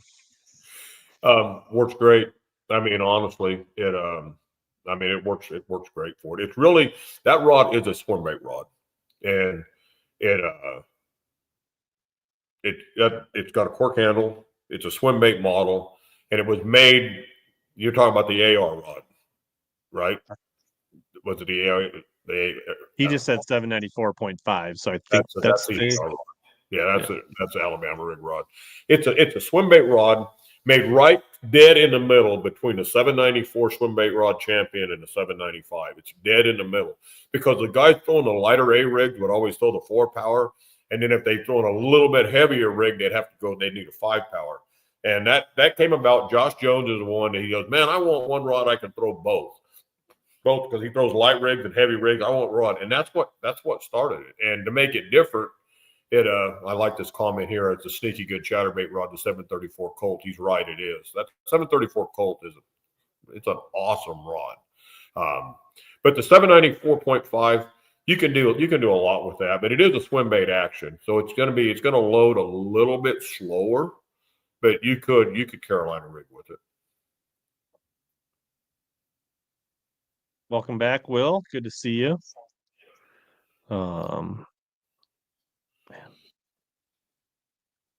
See here. All right. MJ says he's got the DX 743s he used for underspins. What else would it be good for? Mostly light applications. I lean on spinning rods. So I'm guessing he's saying it's a casting 743. Yeah, I think he's using a cast, and it's a great rod for underspins. I mean, it just is. You can throw light jigs on it. I wouldn't throw heavy jigs on it. Light jigs on it. You Texas rig worms. So, again, depending on what part of the country, I need to plug my computer in right now. I unplugged it. Okay. It's screaming low battery on me. That's fine. So MJ, I have got 2 of those rods, if you're talking about the casting, and I love it for my stupid tube rod. Also throw exposed tubes on them. I will throw light wire finesse jigs with that 743. It can be a pretty good like Texas rig weightless Senko rod. Like Bubba Shot, like not like super Bubba Shot, but like if you want to flip like a Texas rigged Robo Worm on like 16-pound line with like a 3/8 half-ounce drop shot weight, those are, I find that I like the 740. I've got a couple of them. They're really good for a lot of things. That Bubba Shot, dude, that's an unbelievable way to catch fish. And I don't think enough guys do that. I really don't. With heavy line drop shot, it's a big deal. All right, Scott Vermonter, member for 26 months, just wanted to say, love all my Dobyns rods. Thank you, buddy.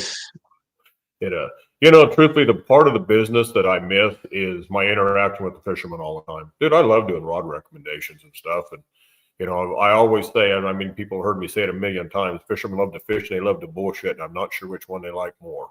But rod recommendation calls sometimes would go 45 minutes or an hour, you just start talking and over and over and over. But it's the part of the business that I miss.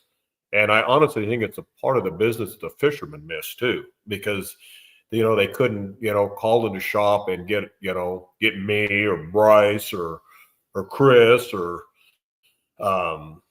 Matt, we all were tournament fishermen. We could talk rods all day long. And that's the one of the change I think it's difficult for our customers as well. I mean, I really do.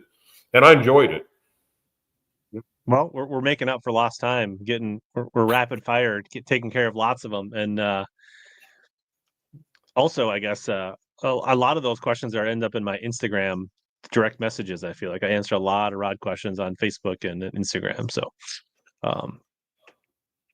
David Bronstein hopped over from Instagram, said, Gary, looking for a 1.7 ounce wake bait rod. Do I need the 795 swim bait rod, or can I use something a bit shorter? I fish from a kayak and need a shorter rod. Oh man, I think you could get by with a 735 Sierra if you wanted a shorter rod. Would be not a bad choice. Yeah, wake bait rod. I mean, that just screams 784 swim bait to me. I would probably. Yeah, I mean, I think the Fury like 795 is an ideal rod, but I'm just saying, like, if he wants something shorter, I mean, I'll throw the big 130 like plopper choppos on the 735, and I feel like those got to be over an ounce, right, or pretty close. So that'd be worth a shot. That's probably something that has like enough backbone to handle that, but it has a light enough and it's just a little bit slower action. So that's where my head goes. If he doesn't want the swim bait rod, I'd try a 735 Sierra. Yeah, and I agree with you. Or a 765 Sierra even could be an option too. Just for that bait, as much as I love the Champ 735, I'd stay away from it just because it loads too quick for that bait. You're going to be better off with a 735 Sierra would be a top choice. You could actually, a 735 Fury would work well too. John, I think there's older members on here, but we'll see if they chime in. All right. Man, we got over 40 questions that we haven't answered. We're falling behind. Travis Norton, can you touch on the panfish rods difference in action build for the Sierra, EC, and Caden models? Yeah, lighter line and weight ratings than the EC and Caden targeting bluegills. Any suggestions? The STP rods basically are trout panfish rods, and a lot of them have a solid tip section in them, and it slid down into the tubular blank and wrapped. We did have some breakage on that. We were using a 1 millimeter diameter insert, solid tip, and I actually bumped it to a 1.2 millimeter, just because we were seeing some breakage in those. Personally, I like an all tubular rod, like the Caden 700 or the EC rods. They're tubular. I mean, there's no solid tip section in them, and I just tend to like those a little bit better, the straight tubular rods versus the inserts. But we needed something really light tipped, especially if guys in the Sierras and stuff trout fishing, throwing 16th ounce Panther Martins and stuff like that. That's what that rod really came about, was more for that direction than it really was the panfish. Although it works good, but I like the tubular rods better. Again, Caden or the Eric Kegel rods, I think are a little bit. I'd give the nod to those for crappie and bluegill.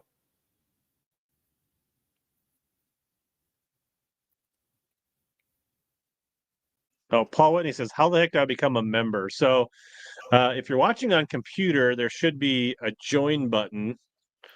If you're on a tablet or a phone, you might have to hide the live chat to see a join button.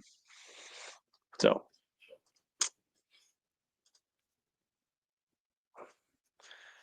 Gabe says, I have a Sierra 765 flip, and what applications you would recommend besides flipping? Depends on where you live. I mean, like I said, I throw 765 down here, Carolina rigging or Texas. That's just what I throw. But there's a bunch of guys still will frog fish with a flipping stick. We all started off that way. I mean, I was horrible. I was throwing an 8-foot flipping stick when we started frog fishing. And the more it kind of evolved into getting that frog to walk, and we started dropping down in length, it's just easier to work. But there's still a lot of guys that throw a 765 or an 8-foot flipping stick for a frog rod too. Jay Puck on Instagram says, is the military and law enforcement discount still available? To my knowledge, it is. That's my understanding. Yeah, to my knowledge. If you have questions on how to figure it out, if it's not on the website, go over to the Dobbins Facebook community on Facebook, and they'll be able to help you figure it out. Yeah. The community page is very helpful. Senko rod? Well, when I say favorite Senko rod, it really depends on where I'm fishing, which I've caught 10 million fish, in the West, in California, Northern California, throwing a 753 spinning rod. It's just, I could throw the Senko on a casting rod, and this is a weird deal because, my son, who's a phenomenal, you give him a nail weighted Senko and just stand back, he's going to whip your butt. And he's just like, Dad, I just get more bites with a spinning rod than I do a bait caster. I went back to our spinning rod, and it must be the way we shake it, wiggle it, or whatever, because I catch a lot more fish on the spinning rod as well. And plus, we fish a lot of deep water with like nail-weighted Senkos. We might be fishing them, you know, 50 feet deep, 55 feet deep at times. I hate doing it, but sometimes it's just what you got to do. Casting rod just doesn't feel right for me, so I throw a spinning rod. To me, on like, I really found this fishing jigworms up in Minnesota, where like, when we're fishing a jigworm, we are typically trying to get our jigworm to fall on the wall, the edge of the grass, right? We have pretty defined weed lines. And a spinning rod, the line just comes off so much more freely. So your bait falls much more vertical, especially with light baits. If you ever notice when you're flipping with a bait caster, a lot of times you're like trying to free spool, like you just can't rip line off a bait caster fast enough to simulate how easy line comes off a spinning rod. So I think naturally, if you're casting weightless baits, neds, small things on bait casting rods, you're going to get more pendulum on your bait fall than a true straight fall. So I think that's why. And if I'm going to a 6-inch Senko, I'm automatically on a bait caster. I mean, I just don't go 6 inches on a spinning rod. But that's a bigger bait that's going to pull, and it's going to be less affected by the line pull, right? So I'll give the tip of the night right here. If you have a punch with a 6 or 7-inch Senko, punching, drop where you can drop off. You don't got to use a 2.5 ounce jig, you know, weight skirted jig to try to beat through the vegetation. 1 ounce on a Senko will go straight through that because there's nothing to catch on that. I'm telling you, I flipped so many fish on a Senko in mats and stuff. It's unbelievable. I mean, it's my favorite. It's my favorite, you know, flipping bait when I'm punching is a Senko, because the fish don't care. It comes through there and it's a reaction strike. I mean, you could fish about anything, but the thing is, I don't like fishing 2 ounce, 2.5 ounce weights. I don't like that. I mean, a 1 ounce is just so much easier to fish, and that Senko, there's nothing on it to catch. That Senko goes straight through that stuff, and I mean, it catches them. The Senko's heavy in itself, right? It's salted, and so I would echo the same thing. Even if you're not punching, a lot of times in practice, especially when I'm like flipping grass looking for a bite, it's way less taxing on me to put a 3/8 ounce weight in front of a 5-inch Senko, and I can cover water just as fast as I would with a beaver or a D-bomb with a 3/4 or a 1 ounce weight, because it falls just as fast. So, and it comes through like it's not an effort. You're not like ripping grass. It's just like it's in, it's out, it's in, it's out, and it's just a bite getter. Like, so that is, I mean, it doesn't just punching, just flipping in general. Flipping a stickworm is a hack. You know, Senko is probably the dumbest looking bait that's ever been made. But I don't think there's ever been a bait made to catch a fish better than a Senko. You literally can't fish them wrong. I don't care. You can Texas rig them, you can wacky them, you can weightless, you can, you know, nail weight them. I mean, you can punch with them, and you can do it, and they still catch fish. I mean, it's the dumbest looking bait that I've ever seen, but I don't think had never been anything invented, I think, that catches them better than a Senko. Nice. Ryan Weedle. Can we get a comparison between the new Xtasy 610-2 and 610-3? Has the 3-power, loves it. How much softer is the 2-power? And something about drop shot keeper split grip on these rods.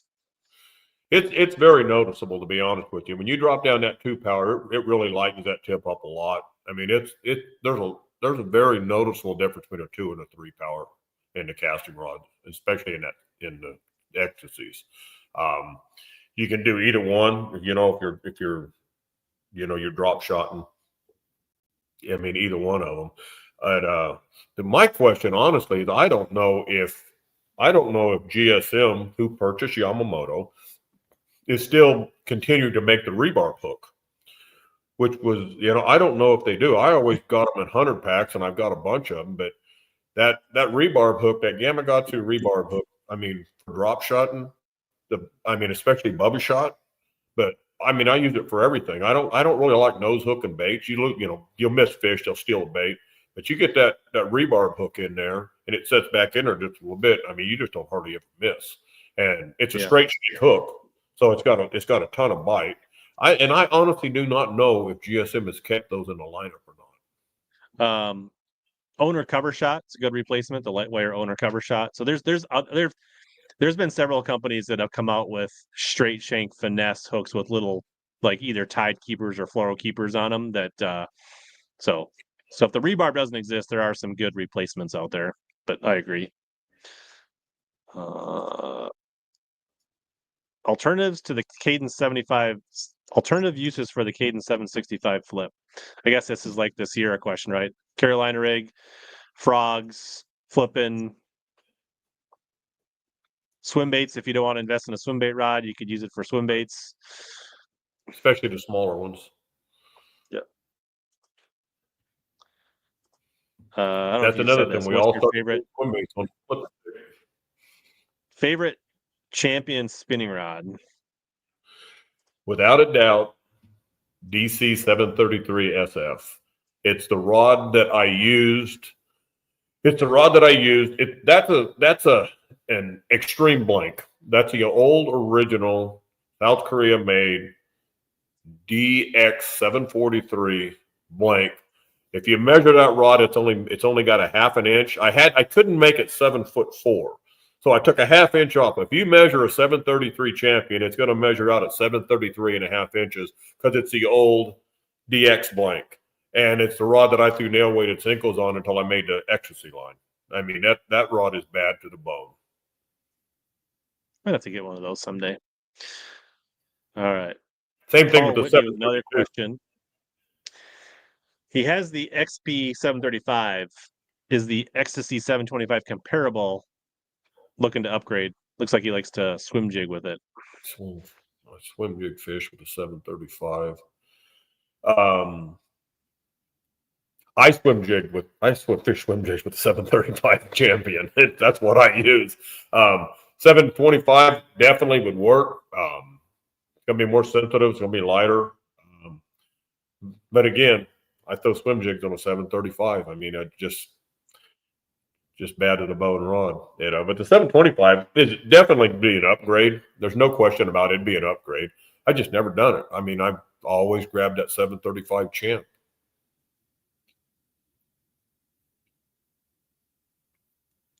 Already answered that one.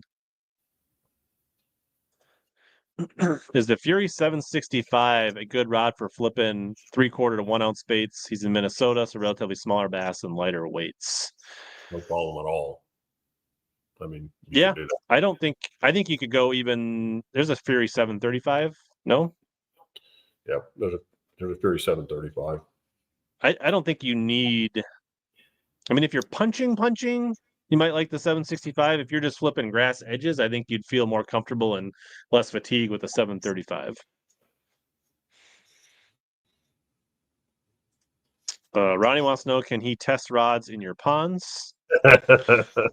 Not Ronnie Manning. No way. Not Ronnie. Anybody else can, but not Ronnie Manning. Anybody else can, but not Ronnie.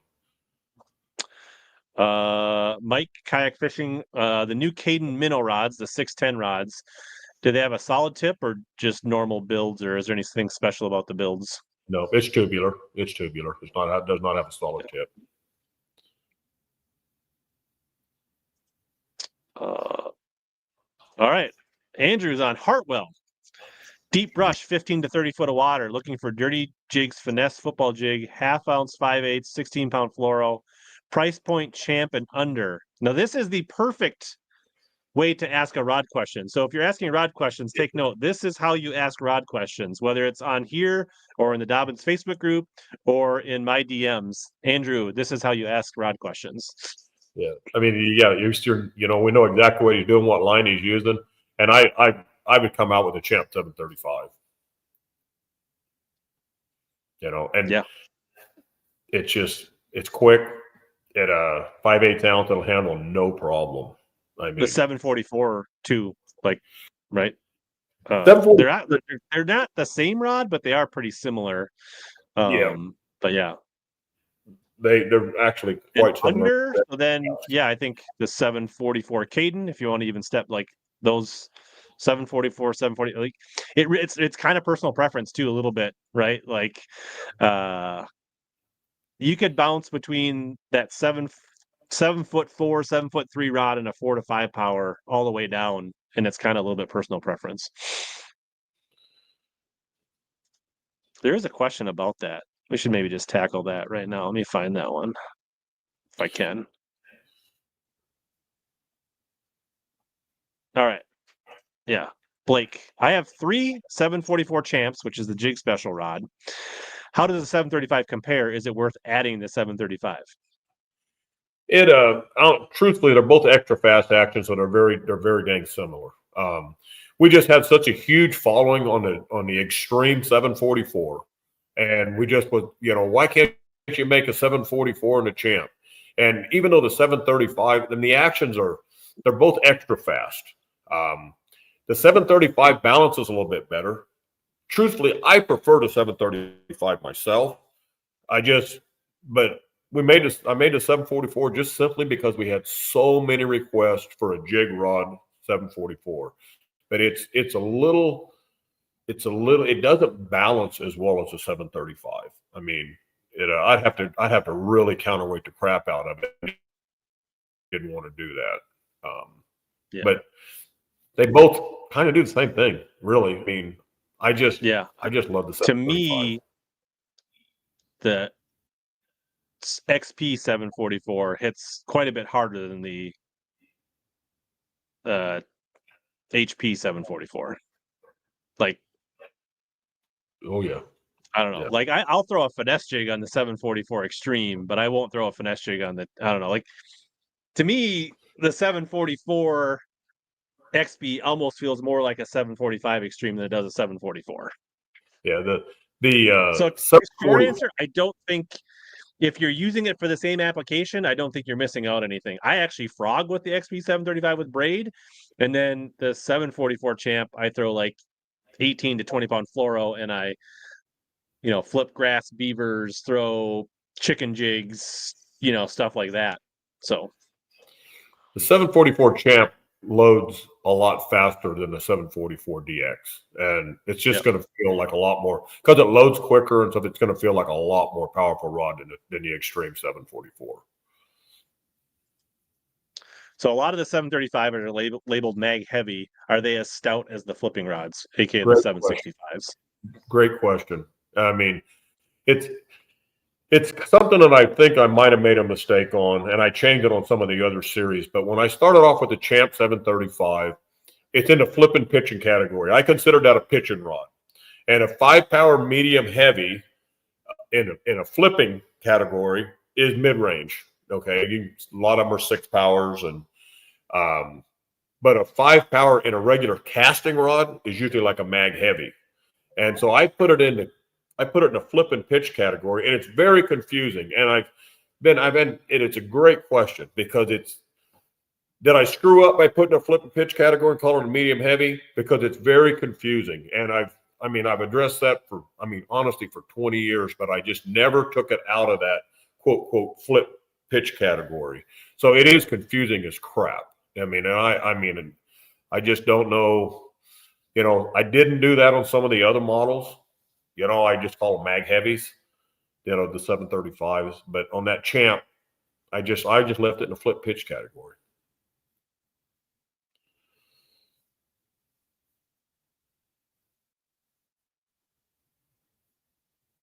All right. So sick versus alkanites. Well, serious price difference. I'll be honest. Serious price difference. So it really increases the price of the rods a lot. Like if you get into the Fuji, what I really like about the SICs is they're really a thin, light ring, and it makes a difference in the way the rod feels, the overall balance, and especially in the tip section. I really like the SICs a lot. As far like, do you need SICs versus alkanites for bass fishing? Absolutely not. You just don't need it. We're not catching marlins and stripping off, hundreds of yards of line and stuff where it's heating those guides up. It's not needed. And alkalites are very, very durable, but I like the SICs because of that really slim, thin ring, because it takes a lot of the weight out of those guides. Changes the complete feel of the rod. I think alkanites are a little more durable, I believe. in my own mind, I believe the alkanites are a little more durable. Brian says he's a Dobbins owner because of Rich. So I don't know. You can either thank me or blame me for your addiction, Brian. Rich has always done a great job for us. There's no question about it. I mean, and he's still very active on the community page to this day. I see him on there answering questions all the time. He does a great job for us. Sean Lai, longtime member. Have there been any requests for a shorter swimbait rod for tight quarters or skipping docks? Not many. I mean, a couple over the years, but not many. Guys actually was asking for longer rods. And a lot of the guys, he says dock skip, and that's a complete different deal. But most of the time when you're thinking swim baits, a lot of guys are trying to make super long bomb and cast, and all it is a giant crankbait to them at that point. But he specifically said skipping docks, and I could definitely see a need for a shorter swim bait rod for that. Never really had requests for it, though, no. Steve says, Sierra 683C, what is this rod made for? You know, it depends on the angler, but a lot of guys are throwing light jigs on it. I mean, there's still a ton of guys that are insistent on throwing like 3/8 ounce chatterbaits and even 1/2 ounce chatterbaits on a 3-power.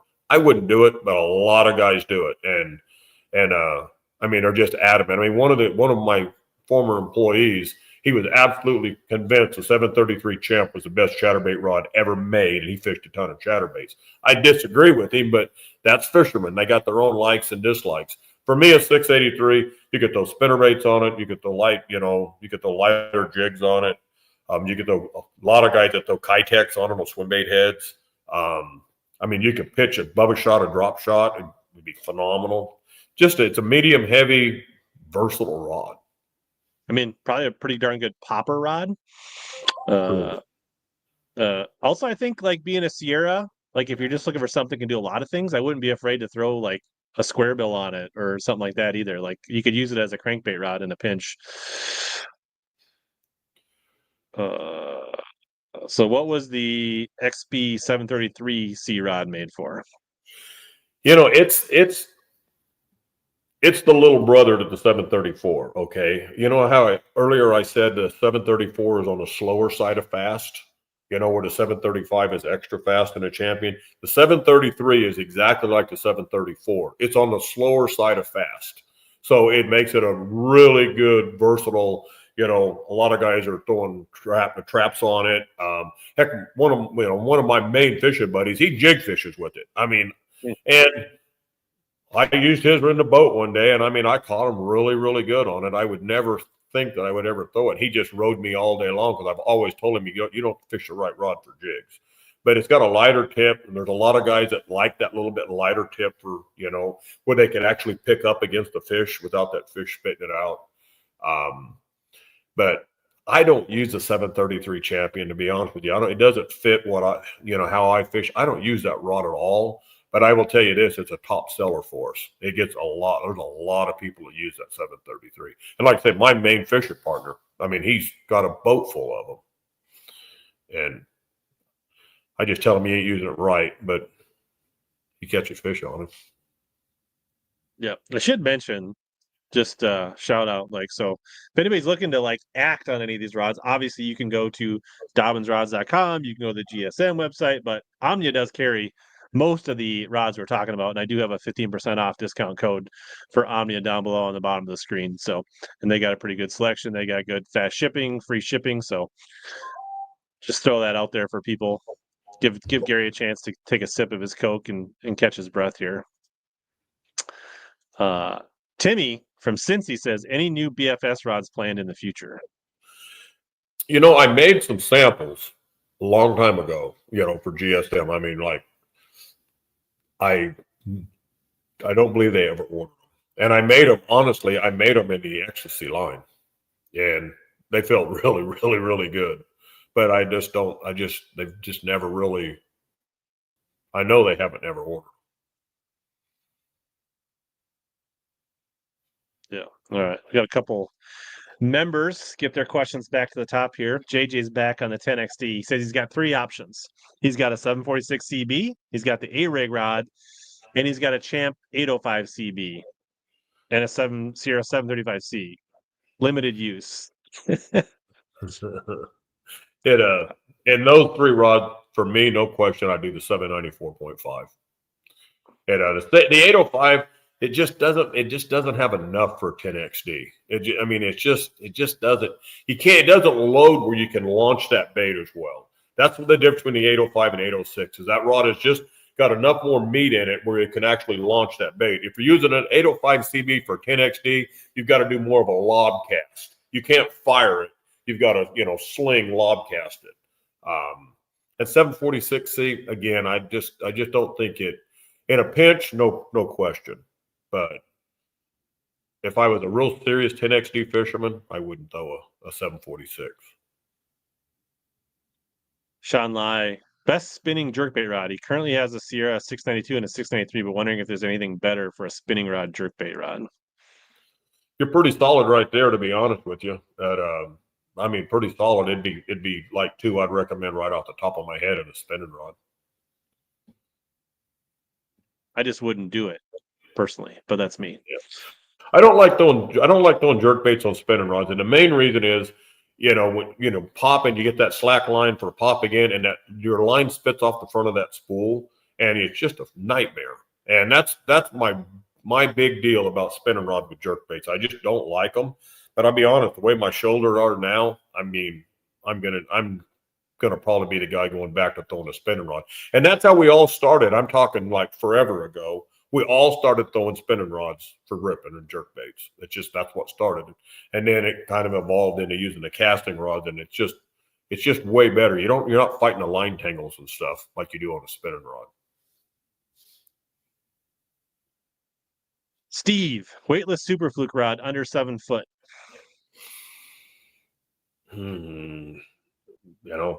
That Champ 610 would be hard to beat. 610 4-power, it just would be hard to beat. Weightless. Champ 733 comes. I was just gonna say that Champ 733 sounds like a pretty good fluke rod. He said under 7 foot though. I missed that. Oh, yeah. Under 7 foot. Yeah. So it doesn't give you a lot of options. Yeah. Gary likes long rods mostly. So we got casting 6.6s and a Fury and 3 and 4 powers that we sell a lot of. It's not a rod that I would personally use, but we sell a ton of the things. So somebody choose. Fluke, that Sierra 683, right? Yep. Could be another one.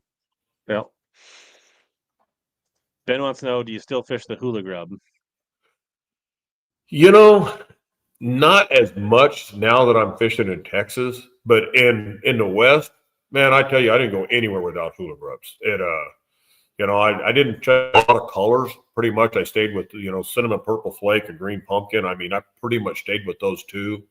But yeah, I caught a lot of fish on that hula grub, and I kind of like the 5-inch better than 4-inch. Much bigger bait. And even though that doesn't sound like, how much bigger is a 4-inch? It's a lot. The tails on the grubs are a lot bigger, and I like the 5-inch. Honestly, I got to win a bunch of tournaments on a hula grub. It's a great bait. So, Gary, do you have front-facing sonar on your boat? And are you an expert yet? I do. I have it. I use it, but I don't use it to chase fish. Guys, I got to fish one of the best guys in the world with force-facing sonar. Josh Jones, he was on this game earlier than the rest of us. So I spent a bunch of days in the boat with Josh, and he's phenomenal at it. And he chases fish with. That's all he does. I fish like I've always fished. I like to beat the banks. I don't go out and just chase open water and look for fish. I just don't do it. But I always run my meters on forward-facing sonar because, I see a fish down there, I'll throw to him. But I don't consistently chase fish with it. If I was tournament fishing, no question, you'd have to do it. But the way that, I'm not tournament fishing anymore, I use it, but I don't need it. The way I fish like I always did. And the forward-facing sonar, it's just changed the game so much, especially for tournaments. it's just different. I mean, it takes away a lot of the experience from, you know, older fishermen, you know. I mean, there was so much, but there's learning curve is a lot quicker now because of things like HellaBass. I mean, learning curve is a lot, but in the old days when we didn't have all this, dude, I mean, you'd spend a lot of years, you know, fishing and learning and stuff. And so it's a lot quicker now, but I still go back to fishing like I always did. I mean, I run the forward facing sonar. I ain't gonna lie. I mean, I see them down there, but I don't chase fish with it. No, that's not fishing with Josh. Then we chase fish with it. What about when you're crappie fishing? Crappie fishing that's a whole different game. I mean, that's just, that's unbelievable, you know. And for it, you know, I've said this guy's name a couple times tonight, Eric Cagle. You know, when I fish with Eric with that forward facing sonar, it's a joke, you know. And Josh is the same way. I've done a bunch with Josh too. That's a game changer. It's a game changer for bass too, but crappie, my gosh, it's just insane. I mean, it's harvesting at that point. Yeah, and the crappie are so obvious on a forward-facing sonar. I mean, they jump out. Here's a big old school of them down. You know, without a doubt, that's the crappie.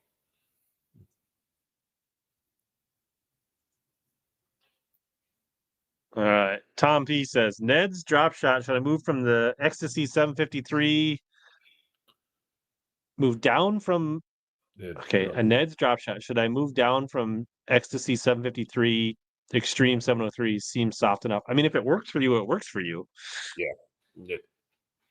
There's quite a few people that like, you know, especially like talk to people that do a lot of the Great Lakes smallie fishing. They seem to like, especially like throwing like drop shot 3/8 half ounce. They really like the 3 powers. I personally use a lot of 2 powers for Neds and drop shots, but if it works for you, it works for you. And they're just, you know, 7-footers was, well, when I first started fishing, believe it or not, 5'6" was the standard. I mean, and you're using a 6-foot rod, you're using a really long rod. And then 7-footers, you know, they got dominant forever.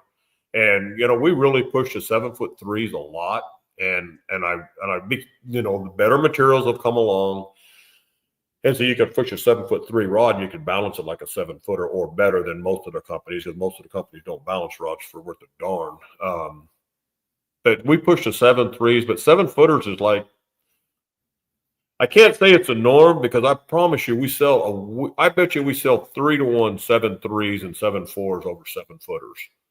But 7-footer was the standard forever, but you know, that it's just tended to go better materials, better feeling rods, and you know, push that length out. You know, with the length, they cast farther, they pick up more line on the hook set. I think they fight fish better. I just don't see a disadvantage. Maybe in a kayak fishing, possibly. I just don't see most cases a disadvantage to having a longer rod.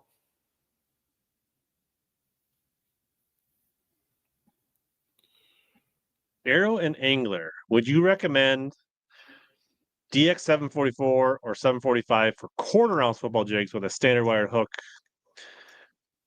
Also, would you recommend the DRX 754 for the same application? I currently use the DC 744. It's quite a bit of feel. The feel is going to be quite a bit different from what you're using with the DC 744. If you use, I would say a DX 745, even that's me, but it's got such a great tip for casting, and you're not using a light wire hook. So, I mean, it's not going to spring. The 44, 45, both would do it. I'd use a 45.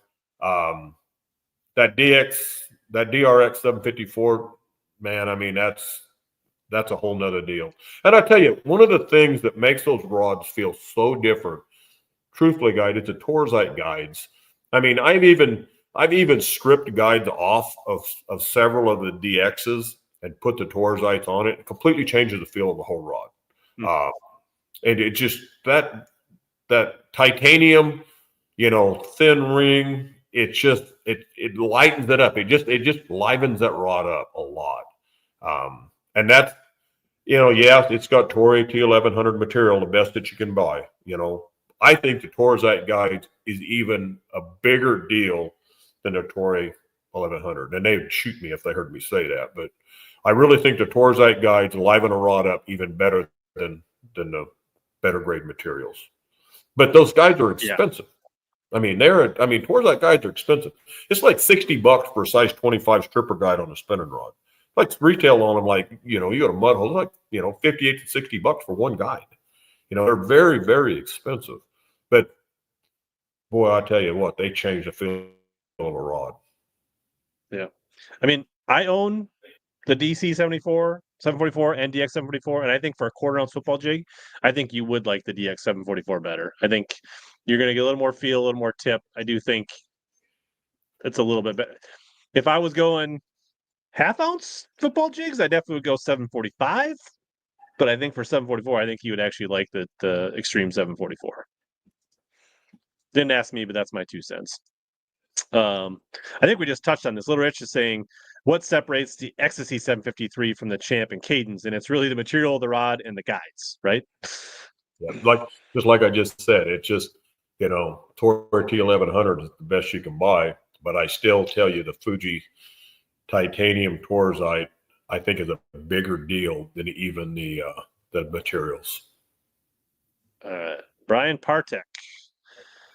Gary's the man. Ask him when he's bringing a 701C to either Xtasy or Extreme for a BFS. Doesn't there already a 7-1? Or is that? We have, but it's not in. I used to make a 701 and a 702C in the Extreme. 702 is. I called it. Stock, so maybe it's not. Yeah. Yeah, so he's one. I think there's been a couple people saying, why are the BFSs in the Sierra? Why are we not seeing those in the Extremes and the higher end rods? I think is one of the questions people are asking. Seems like the BFS crowd prefers a little bougier rod, is what people are saying. Yeah, and that shake in the middle bait, I mean, that's all forward facing sonar. It's just dominant. I mean, at the Classic this last year, I mean, everybody was selling, 1 power spinning rods. Especially if everybody sold out of 610 1 powers. I mean, every brand, it's just, that's what everybody was, they're looking to shake it. But the funny thing about that is, talking to a lot of forward facing sonar guys, you're going to have guys that are going to insist on a 610 1 power spinning rod. I mean, that's it. And even there's a number of them that are throwing the Cadence 700 spinning rod. But then the next guy you talk to, he's like, man, I gotta have length. I gotta have a 751. I mean, and it's just like it's fishermen. They're all over the board, and this is what works for them. So that's what they've got to have. But even the forward facing sonar guys, they're all over the board on what the best rods is. The only thing in common is they want a light tip. They want a light rod.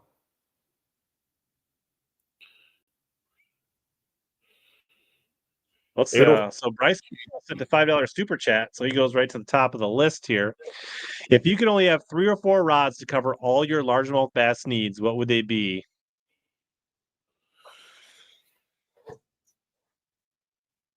I would have to say one spinning rod. My favorite spinning rod is the Xtasy 753. For me personally, I would go with a 733, 734, 735 Champion. I mean, because you have those 3 models, I mean, you can cover 90% of your fishing. Yeah, and if you don't want to spend the money for the 753 Xtasy, there is a 3 power spinning rod in a length and a budget anywhere that'll fit. And I think they pretty much, they're very true up and down the line. So, I think that was not much different than my question. I think I said something. Trying to think, I probably would have said like a 703 spinning rod. I would have said a 734 Champ just to do everything, and then I probably would have went with a 5 power. For flipping, frogging, and I don't remember what my 4th rod would have been off the top of my head, but might have been a crankbait rod or something like that instead. Maybe like a 705 CB or something like that might have been my 4th rod.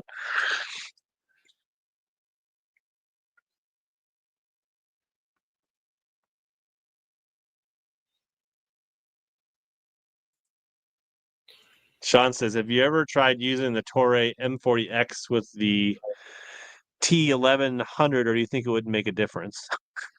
We are getting in the weeds here. Yeah, I mean, no, I have not tried that, to be honest with you. I do like the T1100, but the Toray M40X, no, I haven't.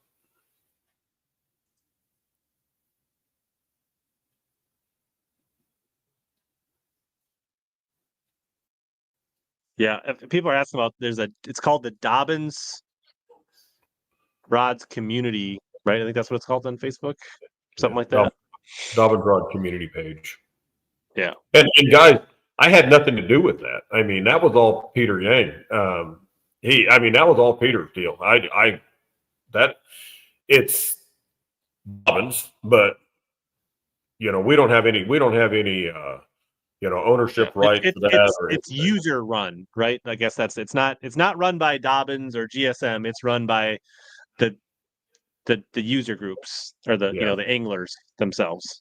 It's a great place for information, guys. I mean, it's phenomenal. But you got to always remember, different guys like different rods. Like, I mean, I'll see a rod recommendation on there sometime, and I think, gosh, that's just not good. But I know that's what these guys use. So you need to scroll down where all of a sudden you're going to see the same rod pop up 3 or 4 or 5 times. Because some guys, they want something like super, super light. The next guys, want something super, super heavy. But if you scroll down, there will be enough guys come on there and answer the question that you'll be able to zero in on how it's going to work for you. Yeah. And now, I'm not saying there's not anybody like Gary comes in there, Chris Atkinson comes in there. So there are people that come in there, but there's also a lot of knowledgeable anglers in there too. But it's not run by Dobbins. I guess that's the key thing. Matt Airbear says, hi from Yuba City. Just getting back into fishing. Just got 4 more Dobbins on the way. Hope you're doing well. Well, Matt, your old fishing buddy, I talk to him all the time, Len Williams. I'm sure he says hi. He's selling his boat too. I can't believe it. Jay Hayes says he throws jigs and grass out to 20 feet of water. I had a point blank 7.3 heavy fast built. I'm losing 30% of my fish. I'm guessing the rod is too strong. I'm thinking about trying a 744 Extreme. I wouldn't say point the rod blank, is that like a brand, or is that a custom? I'm not even sure what that is. I mean, my first question for you, if you're losing that many fish, is like your hook set, in all honesty. And I'm not trying to be a jerk, but are you sweep setting, or are you jacking them, slackline jacking them? I mean, you just lose a lot more fish that way. And I mean, 30% of lost fish, man, I'd shoot myself. That's a lot of fish to lose. Yeah, I think that's a good point. There's a lot of things to unpack here, right? I think the thing is that you really need to match your rod, your line, your hook to your mechanics, right? So is he using fluoro? Is he using braid? Maybe he needs a little bit slower action. Maybe he needs a faster action. Maybe is he using an EWG? He's using a straight shank, right? There's a lot of levers to pull on this equation to possibly get your fishing up. And in this type of grass in Minnesota, myself and a lot of the guys like to use a ringed EWG hook. For us, a lot of us, it works really good. Other people really like straight shank hooks. So there's a lot of things to unpack there. And I guess I would slowly try. It's probably easier to play around with hooks and line before you just jump to a new rod. For this application, I actually like the Champion 744 or the Champion Extreme 745 are the 2 rods that I flip like 15 to 20 foot grass with. So I like the zero. That's my mechanics. That's me fishing 18 to 20 pound fluoro with a ringed EWG and up to a 3/4 ounce weight. And I set pretty hard. So those are like some of the things for me. You need to zero in. I mean, if you're losing that many fish, you got to zero in is like it. It's going to be either, how you're setting a hook, and honestly, possibly what hook you're using. Like me personally, I wouldn't throw an EWG hook. I don't own one, Now, super lines, I own a million of them. you know, that, but a regular EWG hook, and I'm a Gamakatsu guy, a Gamakatsu fan forever, and was a staffer up until like 2 years ago. I love those guys, and I love Gamakatsu hooks, but that EWG, it's got too much spring for me. I do not like that hook. So I throw the super lines a lot. Another hook that Gammy makes that I really, really don't like is that Ultra Finesse. That Finesse weed guard, that hook loses fish, period. I mean, that's a fish losing deal. And if you're using that hook, you're going to lose a lot of fish, period. The WW Wacky that they make, that's another hook, loses fish like crazy. And it comes down to the, you know, on those hooks, it comes down to the angle, the points, and the line ties. And it's just not right. I mean, and like I said, I'm a huge Gammy guy, but I would not carry one of those hooks to the lake because I lose too many fish on them. And if I'm losing practice fish, fishing, figure out why, you know, why I'm losing that many fish. You know, I mean, you just can't lose that amount of fish. I would look at hooks, and I would look at possibly, you know, your mechanics. Are you slackline popping them? Because you're not gonna, you know, if you do a firm hook sweep, you're gonna catch a lot more fish. It's just gonna load into them. And I tell you what. If you're a good deep water, if you're fishing deep with spinning rods, no braid, just straight floral, you will notice the guys that are really good, they will load that rod and sweep. They will give that reel 3 or 4 good turns and sweep. And it will slide that hook in and you just don't lose them. But if you're fishing deep and you jackhammer them, you're going to lose a ton of fish. I mean, if you're fishing 40, 50 foot of water and you're slamming them like that, you're going to lose a lot of fish. You need to take them on the reel, 3 or 4 cranks and sweep. And I mean, your fish losses are going to really drop down. I can show that better than I can say it. The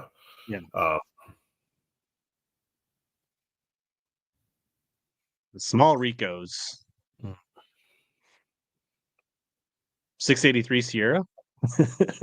My favorite is a Champ 704 CB. Yeah, the crankbait rod. Yep, 704. Yep. I don't really throw the small Ricos. I like to throw the bigger Rico / Yellow Magics, and I throw that on a 703 Fury. So, but I guess if I did throw it, I would throw it on the same rod. Alternative techniques for flipping rods. Yeah, I think we've kind of covered this one. Frogs, Carolina rigs, small swim baits.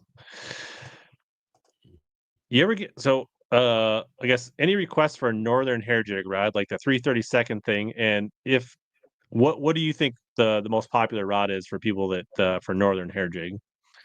I mean, for us, the DX 792 spinning is I've tried to build an 8-footer. Guys, I never could get the thing to where it felt right. And I'll be honest with you, I've got some samples right now that I need to test that I ordered on an 8-foot blank that I need to test, because a lot of times you're making long casts with those, and I mean the guys that are really dialed into that hair jig rod, they're throwing longer rods, 7, 9 to 8 footers.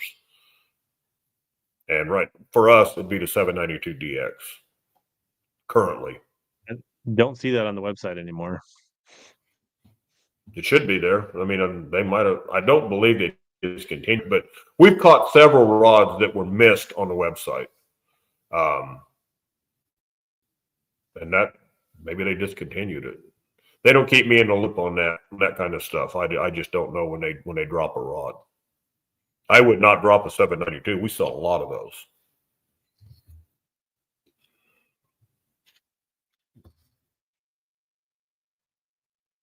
Kind of talked about that. We already did that one. That's for largemouth fishing. Yeah, we answered that one already. Best long distance casting rod for 1.5 ounce swim bait, glass or graphite? I'd throw 792 Champ. I mean, all day long. I mean, that rod will load really good and cast out a long ways. 6-inch Chad Spro KGB treble hook rod for guys that fish them 3 times a year. It 6-inch. Dang, why'd you have to throw that 3 times a year in there? Yeah. So to me, something like, I don't know if that's a price point thing or a rod you want to use for something else, right? Because if it's a price point thing, the Fury, right, the 795 Fury, you could go with the A-rig rod, right, the 94.5, right? Like, then you can throw A-rigs, you could throw this bait on it, you could use it for other things, a little more versatile. And I guess if you're really looking for something that you only like, a 735 Sierra would probably work as well. Even these 6-inch glides, I can even throw those on a 764 Champ. Like, so 3 times a year is what messes me up, because I just wonder, is it a bait he only throws 3 times a year, or is it a guy that's only fishing 3 times a year and he's looking to, Sure. to bank on a rod? And that one because I mean, I have baits that I only throw a few times a year too, and I wouldn't necessarily make a special rod for it. All right. So 492 Slayer, he's fishing in 50-foot, 25 to 50-foot Idaho reservoirs. He's got both the Extreme 746 and the Xtasy 755 for 3/4 to 1 ounce jigs. What would be your pick? 755 all day long. Guys, I got a gigantic spider just walked across my floor right here, and I'm going to take a flash water and kill him real quick. There we go. We got live action. We're exterminating spiders tonight on HellaBass Live. I got to tell you guys, the difference between Texas is we got bugs. Oh, so the 792 is a champion rod, not the Extreme. My mistake. It is an Extreme blank though. It's an Extreme. Okay. It's an Extreme blank built down, because my mistake, guys. And we weren't selling enough in the DX line. We figured it was a price point deal, so we dropped that down into the champion line. But it is the same blank as the Extreme. And like I said earlier about the 733 SF Champion, if you measured it 733 and a half, because it's the old Champion Extreme 743 blank, and that there's 3 rods that we use the Extreme blanks on, and it's the 732, 733, and 792 in the Champion line SS. Those are all 3 Extreme blanks, because the blanks were so good, and when I needed that model, I wasn't going to make a new blank, so profit margins are less on that rod, but it's bad to the bone rod, and I didn't have to make a new blank. I mean, that blank was proven and awesome, so it's a great deal.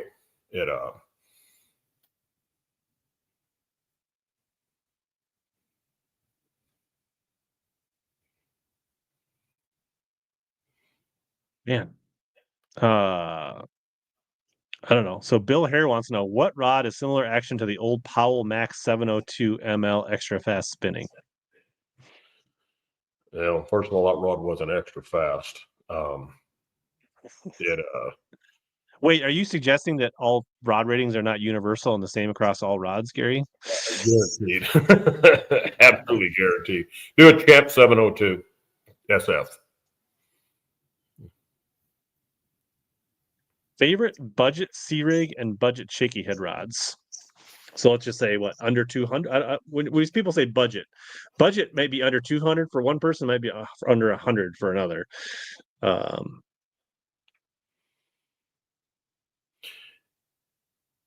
And so he's talking 2 rods though, right? Yeah, budget, so he's asking for 2 recommendations: a C-rig and a shaky head rod, budget rods.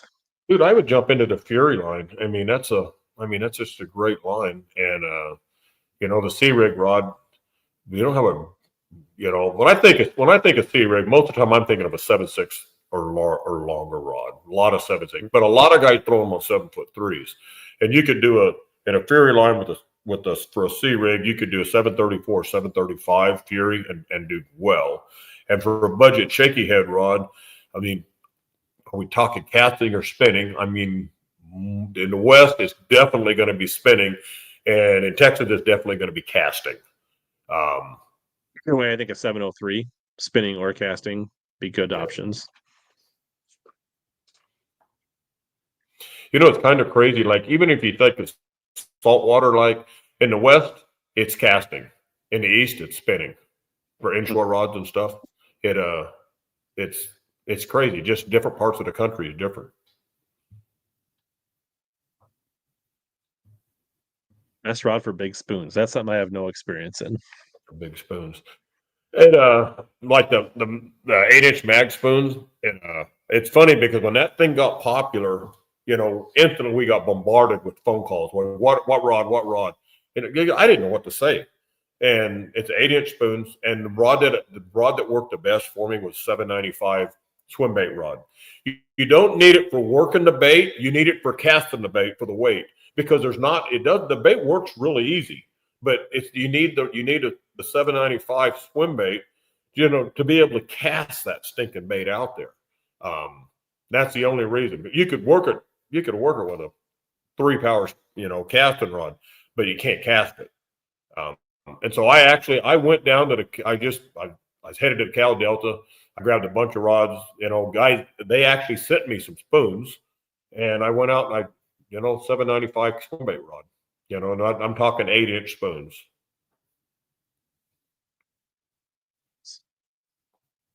Can't go a live stream without a good Mike Long joke. That's a definite no. I still have a 795 Mike Long Signature Series Swimbait rod.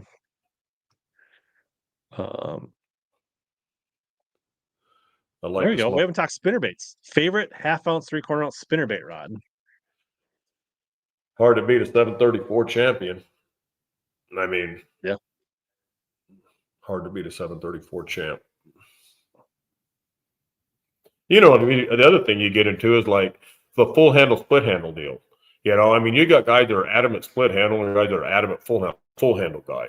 And that's the reason our popular rods, I actually made them both ways, because early in the rod company days, split handle was probably like 65% of our sales. And that's actually kind of switched back. And right now I would say it's 60 to 65% full handles. It's switched back from when we started. Everybody was hung up on split grips because it was like the new thing.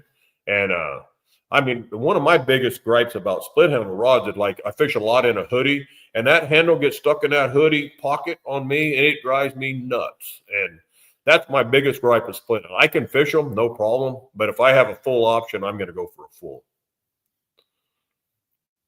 Cool. Yeah, I guess one thing maybe we haven't talked about that would kind of interesting is, like, I guess obviously you still involved with Dobbins. You're involved with GSM. Like, describe like what your role is and what you do. Maybe people would just like to hear like what you're currently doing and what your responsibilities are. To be honest with you, really my only really responsibility with GSM is building the rods. I mean, I'm still, you know, I build them, you know, I test them, I okay them. And that's about all I'm doing. I mean, I still get a lot of emails for rod recommendations and stuff like that. And I'll always do those. And guys, I don't do Messenger. So if anybody's shooting me on Messenger, I just don't do it. I'm old, you know. I do emails and phone calls, and I just don't do Messenger. But that's really my only role with, I would have a bigger role if they would ask me. I mean, they have made a lot of bait additions. And I'll be straight up honest. I mean, I've looked at them and I've looked at those baits, and I'm like, I could make that a lot better than what it is, but I'm not asked. So, you know, they don't involve me on that. But I mean, they've made some errors in some of the baits they've built, and I can see it plain as day. But it's not my role. My role is building rods, and honestly, it's what I enjoy doing. I do miss talking to the anglers a lot. But again, guys, I'm still talking to bass fishermen all the time still. But not like I was when I was in the shop every day. But my role right now is building rods. I kind of help with problems sometimes. Actually, a lot of times. Chris Atkinson, you know, he was one of my employees that GSM rehired, and he does a phenomenal job for those guys. He's really spread thin though, because he's not only doing Dobbins, you know, he's doing Yamamoto stuff and Phoenix stuff. And, you know, I had 4 people on answering phones full time. I had 4 people on phones. Chris was actually my 5th guy on phones. If it rang through, Chris would be like the 5th guy, because he was really our rod repair guy. Chris phenomenal tournament angler too, guys. I mean, he knows the rods. He's a custom rod builder, and he's a great tournament fisherman. And GSM hired him back. And so I have Chris help me with problems, both dealers and individuals at times, but a lot of dealers, they just issues that they kind of miss being able to call somebody up and get it taken care of right then. And, it's just the difference of a small company versus a big company. I mean, they use call centers. They use AI a lot. And I was adamant that we would never have a automated phone system. I mean, we answered our telephones. And of course, the big companies, they don't. I mean, you got automated systems you got to go through. They got call centers. I mean, they use a call center in India. That's the things, small companies can do the personal touch. The big companies, they just can't or won't. They'd have to hire a lot more people. It would be a different deal. So, I mean, for the people that are like about the rods, right? Like, it's still Gary designing the rods. He's still signing off on them, right? So when new rods come out, they're coming through Gary. And to the people that are like, the rods are still being made at the same factories with the same materials that they were 2 years ago, right? Yes, that is true. Nothing's changed in the rods. I know a lot of people said, well, the rods are changed. I promise you guys, if the rods are changed, I wouldn't be on here defending that. I guarantee you. GSM did some things that I don't agree with. I mean, number one, firing all my employees, because I knew when that happened, we would lose our customer service touch that basically built our company. Our company was built with customer service, quality of product, and pro staff. And pro staff, dude, I mean, we had sales reps, but our pro staff, honestly, they opened up more dealers than our sales reps did. And, we had a strong pro staff, and we answered our telephones. You could always get an answer like right now. I mean, somebody in there could make a decision right now. If you had a problem, we would fix it.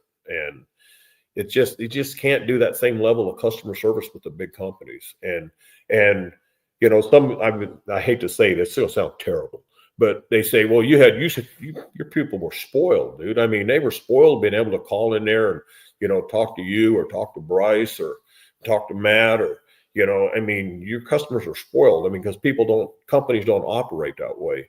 But that's the old school way of doing things. I mean, we answered our phones, and I miss that. I mean, automated phone systems, to be honest with you, as soon as they do, listen, our options have changed. My blood pressure goes up every time I hear one of those things. Just answer the damn phone. I'm calling in, answer the phone. Let's, figure it out. That's the things that the fishermen miss and the dealers miss. And that's big companies. That's just not how they operate. And it's kind of heartbreaking to me because, we built the company that way. I still believe in it to this day. I still think it's the right way to do things, but they're expanding the business. I mean, they just put Dobbins in, I think, all the Atwood stores. They've added SKUs, they've added business, but you just don't get the personal touch, which we enjoyed doing, and our customers really appreciated it. Well, we got a little hint of the personal touch tonight for those people willing to listen and hang out tonight. So I appreciate your time, Gary. Should we answer maybe 10 more minutes of questions and wrap this up tonight? And sound good? Works for me. Let's see here. I saw Hawkeye Fish Guy has asked this question. He said he just got his first Dobyns rod. He got an 804 CB. Will it handle 6XDs okay? Borderline? It's going to be light. It's going to be light. I'll be honest with you. The 805 it was specifically made for 6XDs and DD22s. That's what that rod was made for. And the 804 it's just a little light. Can you do it? Yes. 805 really would have been a better choice. More like a DT10, DT16 kind of rod. Yes. Yeah. Baitman says, best rod for a wigglewort. Well, with my Champion 764 CB, I mean, that's another rod I have a love affair with. And even that rod it loads so good that, one thing that we would do, like catching a spotted bass, we'd throw them little wobble head. Gosh dang it, Aaron Martin's had that one. I'm just doing blank on it. but you know, 1/8 ounce, put a little baby fluke on it, 8-pound test. And I mean, you couldn't break them off. And I mean, you know, I got to win a couple of tournaments, spotted bass tournaments, where I caught them all on that little freaking, that lip. I'm just going a blank. I can't think of the name of it. You know, like I said, Aaron Martin's had his own out for a long time. I'm just drawing a blank on what it is, but it's got a long plastic bill on it. You know, wobbles, put a little baby fluke on the back. That thing is a deadly bait. And the 764 CB is what I threw it on, because I could swing, load it up, never lose them, never, ever broke one off. And just a great rod. Wiggle warts, the best wiggle wart rod I've ever used. Dave says, Grand Eufaula, Oklahoma, 18 to 20 pound fluorocarbon spinnerbaits, 7 foot or shorter. Well, I've actually 610-4 XP.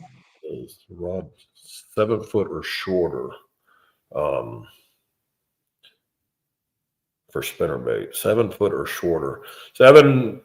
Any of our 704s, I would say, would probably be the best. You know, whether it's Fury 704 or Caden 714. Now you said under 7 foot. And I mean, 4 powers. I mean, for spinnerbaits, you know, you could throw 5. Some guys will throw a 3, but I think a 4 is the best.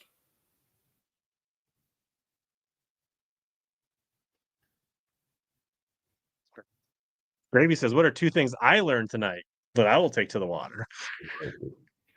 Probably the biggest thing that stuck out to me is that I'm missing out on the XP 733C, and I probably need to get one. That's the spinning rod, right? Sounds like I need to try a Champion 733 spinning rod. Punch it with a Senko too. Yeah, I already flipped with the Senko, so that's something. Yeah, punching, I guess I don't do a lot, but like flipping, I do a fair amount with a Senko. That's the biggest thing that sticks out to me. All right, Paul, I'm passionate about frogs. We always got time for frog questions. Do you have a longer frog rod option, something for large pads? The standard is a 736, but thinking of wanting something longer. You'd have to go into a swim bait rod. Like I said, we've got a lot of guys that still throw frogs on swim baits. The 736 Champion is my go-to frog rod, and I mean, gosh, that's my go-to frog rod. It's my favorite rod. And so, if you the 746 is only a little bit longer. It's pretty good frog rod. I actually think a sleeper, a 795 flip Champion Extreme is a darn good frog rod. If you're looking for that extra, like if you're just launching a frog. I've tried the 805 punch. To me, that gets to be a little bit much rod. I think the 795 flip, Paul, would be worth a shot if you're looking for something more of a distance frog rod, Mississippi River type stuff. That's what I break out when I want that, if I'm really looking for that extra length. I've already got braid on it because I'm typically flipping punching with it, so I'll just cut off the 1 ounce weight, put a frog on if I really want to reach out and yank on some bass. Do you guys fish a lot of frogs up there? Yeah, in certain areas, especially like Mississippi River, and a lot of frogs. We have a lot of vegetation, so yeah.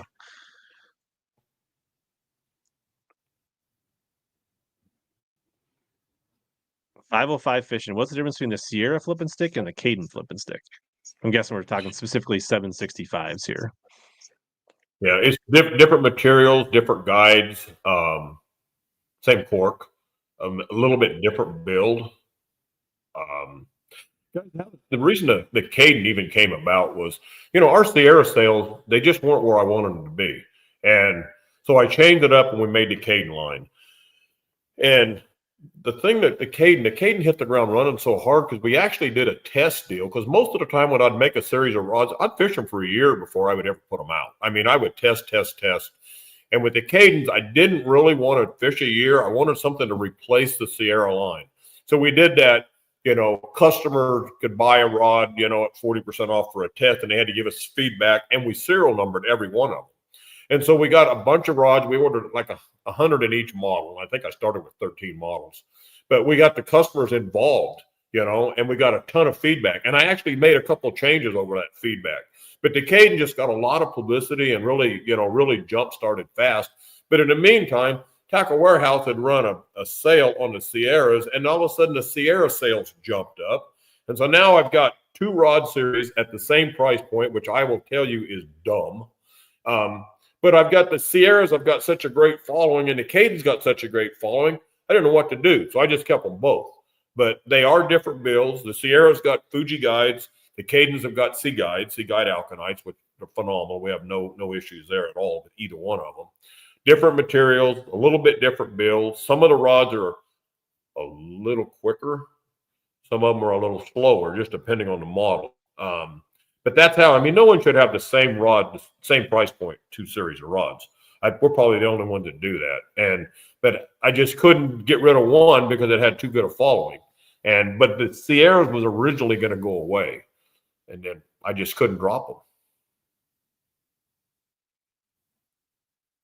Looks like RRH has asked this rod or question a couple times. 704 or 734 for a Texas rig or another rod? What series? I wouldn't do a 734 Champion because it's a little on that slower side. I would do a 704 if I was going to champion, or you know, Texas rig. Texas rig, you need a little bit of power to be able to pull that hook through that worm and in, you know, into the fish. Now, 734 Fury, yes, absolutely. A 734 or 744 Caden, absolutely. But I would dodge, as much as I love the Champions, and I've said that over and over. I fish 90% Champions.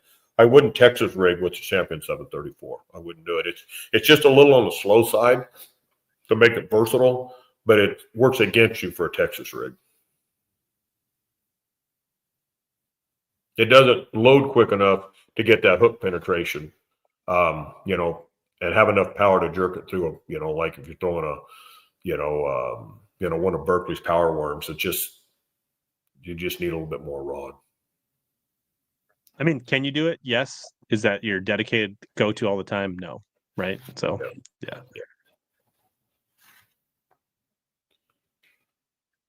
JJ says caught a 15-pound catfish on a 733 spinning rod today. Really tested and performed well.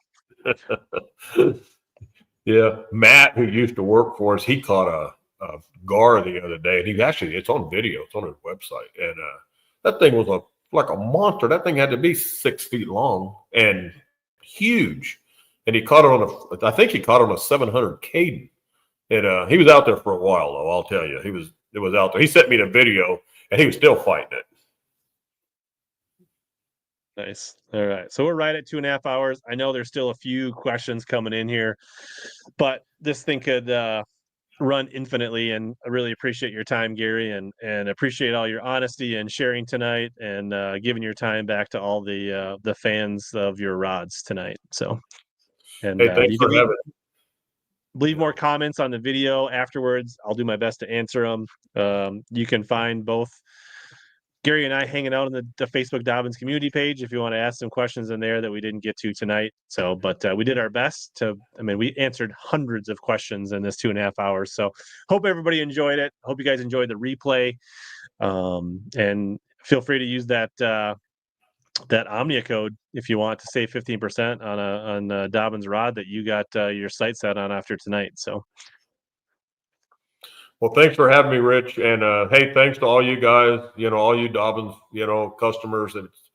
We wouldn't be here without you. There's no doubt about it. And, I always used to say, if there's something I can help with, let me know. But I'm kind of handicapped on that point, right? Nowadays. But if possible, fire questions, and the community page, I try to watch it, and I try to participate there. Thanks again, guys. All right. As always, here to help everybody catch more big bass and suck less.